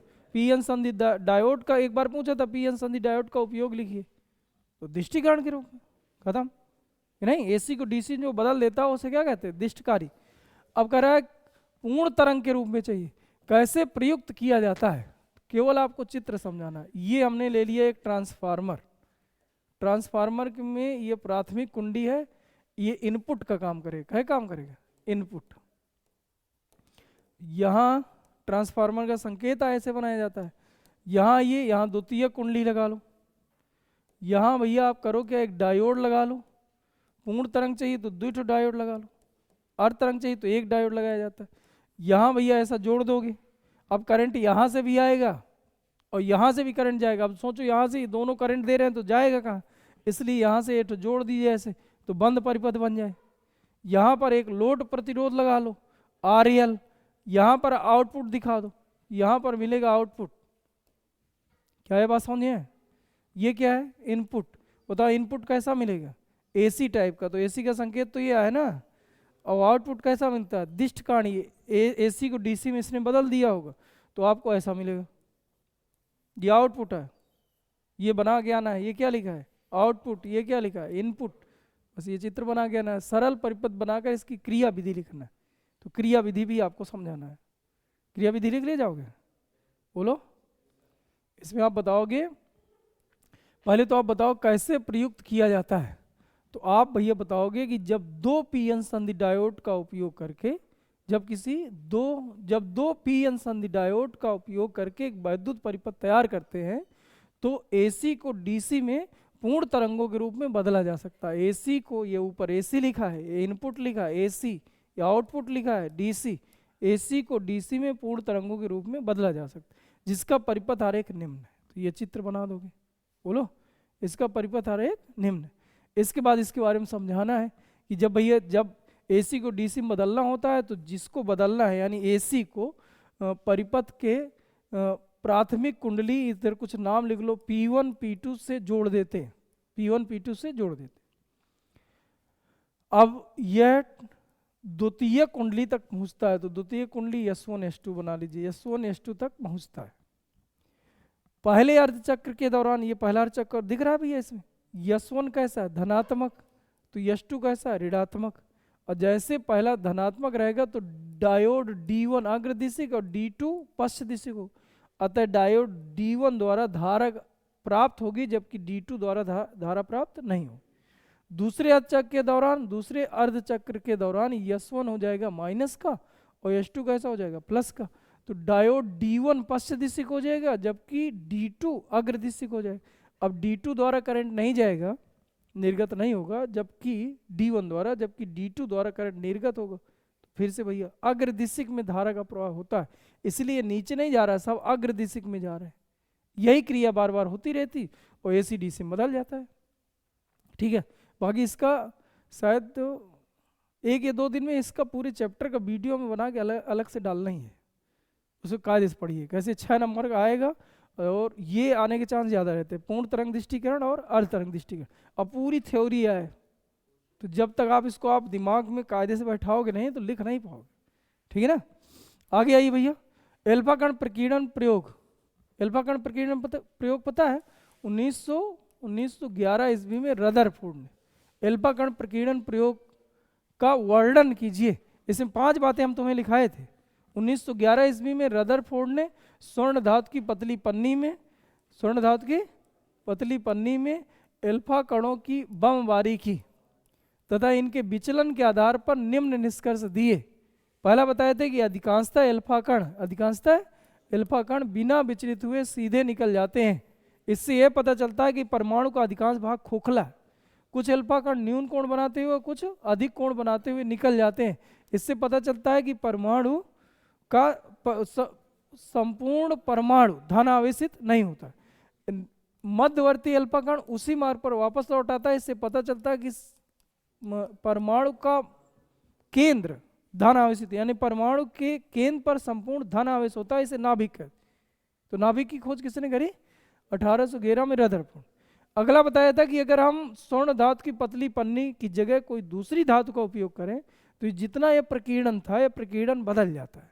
इसका मतलब भिन्न भिन्न तत्वों के लिए परमाणु का आकार भिन्न भिन्न होता है। और 5वीं बात बताई थी कि जो कूलाम का नियम है परमाणुवी दूरियों के लिए भी सत्य है। क्या ये पहली बात समझे हैं? आप फिर से सुन लो कि 19 इस भी जरूरी ना हो, भूल जाए तो इसको रखना ही नहीं है। मतलब आप गलत ना लिखे हैं, इससे बड़ी ना लिखे, इतिहास का पेपर थोड़ी दे रहा है कि नहीं। आप बताओगे कि रदरफोर्ड ने एल्फा कणों को स्वर्ण धातु की पतली पन्नी में बमबारी की, एल्फा कणों को डाला, ठीक है, तथा ये जब एल्फा कण विचलित हुए उन विचलन के आधार पर 5 निष्कर्ष दिए। इसी का वर्णन करना, संक्षिप्त वर्णन कीजिए। 5 निष्कर्ष दिए जो निम्न है। अधिकांशतः एल्फा कण सीधे निकल गए। इससे पता चला कि परमाणु का अधिकांश भाग खोखला। बोलो। कुछ एल्फा कण न्यून कोण व कुछ अधिक कोण बनाते हुए निकल गए। इससे पता चला कि परमाणु का संपूर्ण परमाणु धन आवेशित नहीं होता। क्योंकि इसके पहले एक वैज्ञानिक आए थे, उनका नाम क्या था? जे टॉमसन। वो बता गए थे कि पूरा का पूरा परमाणु धन आवेशित होता है। तो उसका कटाक्ष में ये प्रयोग करे थे, तो उनके हिसाब से इसको याद करना होता है। तो आपको ये बोलना है कि संपूर्ण परमाणु धन आवेशित नहीं है। दूसरी बात से ये समझ में है। तीसरा, मध्यवर्ती अल्फा कण वैसे ही लौटाए। इससे पता चला कि संपूर्ण धन आवेश केवल मध्य पर है, इसे नाभिक कहते हैं। अगला भैया, भिन्न भिन्न तत्वों के लिए यह प्रयोग का जो विचलन मिला था, यानी अल्फा कणों का जो विचलन मिलता है भिन्न भिन्न तत्वों के लिए भिन्न भिन्न मिलता है। इससे पता चलता है कि सभी के नाभिक का आकार एक समान नहीं होता। और लास्ट बात ये बताए थे, कूलाम का नियम परमाणु दूरियों के लिए सत्य है। इस प्रयोग से प्राप्त, आगे देखिए क्या कह रहा है, इस प्रयोग से प्राप्त परमाणु संरचना के बारे में लिखिए। तो परमाणु संरचना के बारे में 3 बातें बताया था। पहला कि परमाणु 10⁻⁻10 मीटर त्रिज्या का एक खोखला, याद है किसी को? दूसरा, खोखला, अनावेशित और गोला होता है, ठीक। दूसरी बात बताया था कि परमाणु के केंद्र पर लगभग 10⁻⁻15 मीटर त्रिज्या में, लगभग 10⁻⁻15 मीटर त्रिज्या में संपूर्ण धन आवेश संचित होता है। इसे नाभिक कहते हैं। तीसरा बताया था कि नाभिक के परितः इलेक्ट्रॉन, क्योंकि इलेक्ट्रॉन निगेटिव होते हैं, अतः पॉजिटिव से सीधे जाके चिपक जाएंगे। अगर इस पर ना चिपके, इसके लिए घूमते रहते। नाभिक के परितः विभिन्न कक्षाओं पर इलेक्ट्रॉन निरंतर घूमते रहते, गति करते रहते। ये 3 बातें बताए। चलिए आगे देखिए। ये अब लास्ट के 7, 8, 9 3 क्वेश्चन और बचे। कह रहा परिनालिका क्या है? परिनालिका मतलब समझ गए? परिनालिका क्या? ये परिनालिका होती है, इसके बारे में लिखना है। क्या लिखोगे? समान व्यास वाली, अलग अलग फेरों वाली, समान व्यास होना चाहिए, कहीं कम ज़्यादा नहीं होना चाहिए, और अलग अलग फेरे होने चाहिए, फेरे एक दूसरे पे टच नहीं होना चाहिए, समान फेरों वाली एक चालक का होना चाहिए। अब ये नहीं प्लास्टिक का बना के धर दो, ठीक नहीं। चालक, चालक पदार्थ की बनी हुई स्प्रिंग को हम लोग क्या कहते हैं? परिनालिका। ठीक, आगे पढ़, कह रहा है एक लंबी परिनालिका में धारा के अंदर विद्युत क्षेत्र की तीव्रता इधर चाहिए, तो एम्पियर के परपथी नियम के उपयोग से इसके विद्युत क्षेत्र की तीव्रता निकलवाए। बोलो पहले नंबर में क्या करना है? एक बंद पास खींचना, बंद पास का नाम ए बी सी डी, बोलो। इसके बाद बंद पास के बाद प्रत्येक पास पर बी की डायरेक्शन, तो ये बी की डायरेक्शन आएगी, यहाँ बी की डायरेक्शन ऐसी आएगी, यहाँ बी की डायरेक्शन ऐसी आएगी, यहाँ बी की डायरेक्शन ऐसी आएगी, यहाँ पर यल की डायरेक्शन ऐसी आएगी, याद है किसी को? यहाँ यल की डायरेक्शन ऐसी आएगी, यहाँ डेल यल ये आएगा, यहाँ डेल यल ये आएगा। अब इसके बाद भैया किसी बंद पास से बद्ध चुंबकीय क्षेत्र की तीव्रता का रेखीय समाकलन इस बंद पास के अंदर घिरी धारा का म्यू नॉट गुना होता है। ये सूत्र लगा देना था। ये कितने बंद पासों से मिलकर बना? A B C D A, सही लिखे। अब एक एक बंद पास के लिए लिखेंगे अलग अलग तो उत्तर आ जाएगा। मान लीजिए पहले हम लिख रहे हैं ए बी के लिए, तो बताइए यहाँ बी, हाँ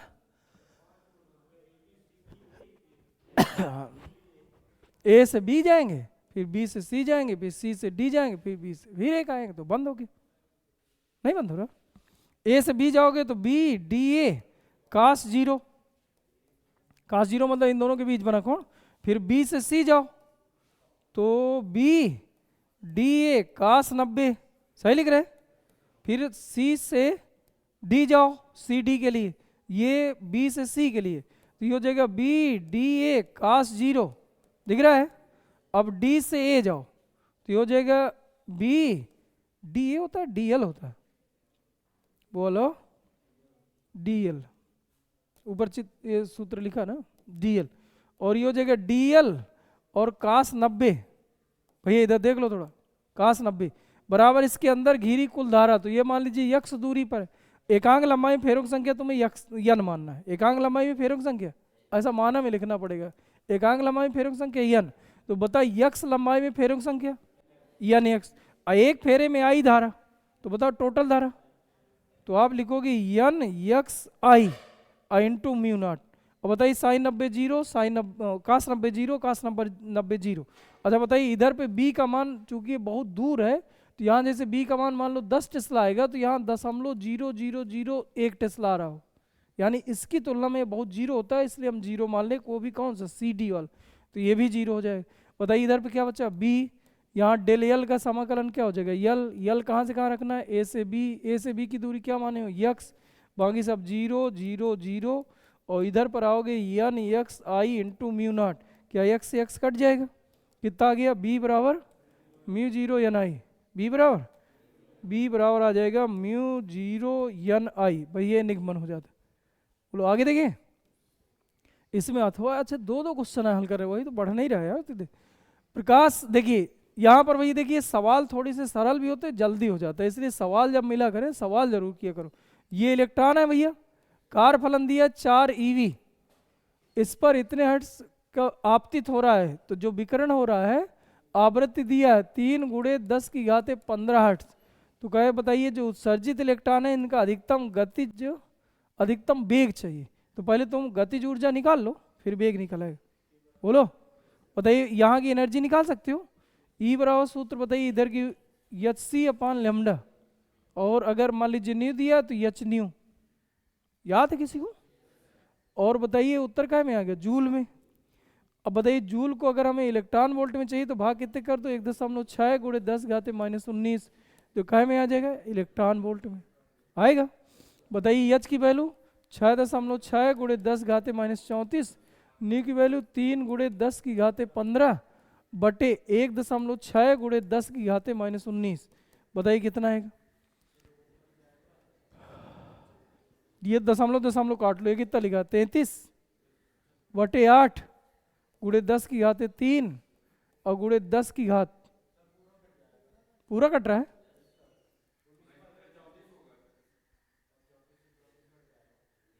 कौन? घात पूरी चली जा रही है, हटाओ, ये आ जाएगा इलेक्ट्रॉन वोल्ट। क्यों? अब इसको भाग कर लो, 33 × 3 = 99 बटे 8, बताओ कितना जाएगा? 8 एक के 8, 8 एक के 8, एक बचा 19, 8 दून 16, 8 दून 16, 16 3 19 मतलब 30, तो 8 त्रिक 24, 24 मतलब आपका आ गया 6, 24 6, 24 6 है कि 6 है? बताओ कितनी बार गया? 8 7 56 ईवी। ठीक है बेटा। अब बताइए गतिज ऊर्जा चाहिए, इधर से टोटल एनर्जी कितनी आई? 12.37। और कितनी खर्च हो गई? इलेक्ट्रॉन को निकालने में बे ऊर्जा को कार्यफलन कहते हैं, तो कितनी खर्च हो गई? 4। तो बताइए बची कितनी? तो हमें पता है कि भैया टोटल एनर्जी से हम W घटा दे तो गतिज ऊर्जा मिल जाती, तो 12.37 से 4.00 घटा दो तो आ जाएगा 8.37 ईवी। ये बात सही है? अच्छा, ये तुमसे अगर गतिज ऊर्जा पूछा होता तो सही था, लेकिन उसने गतिज ऊर्जा की जगह क्या पूछ लिया? अधिकतम वेग। अब गतिज ऊर्जा सूत्र तोड़ दो, 1/2 यम वी स्क्वायर बराबर 8.37 ईवी। बोलो।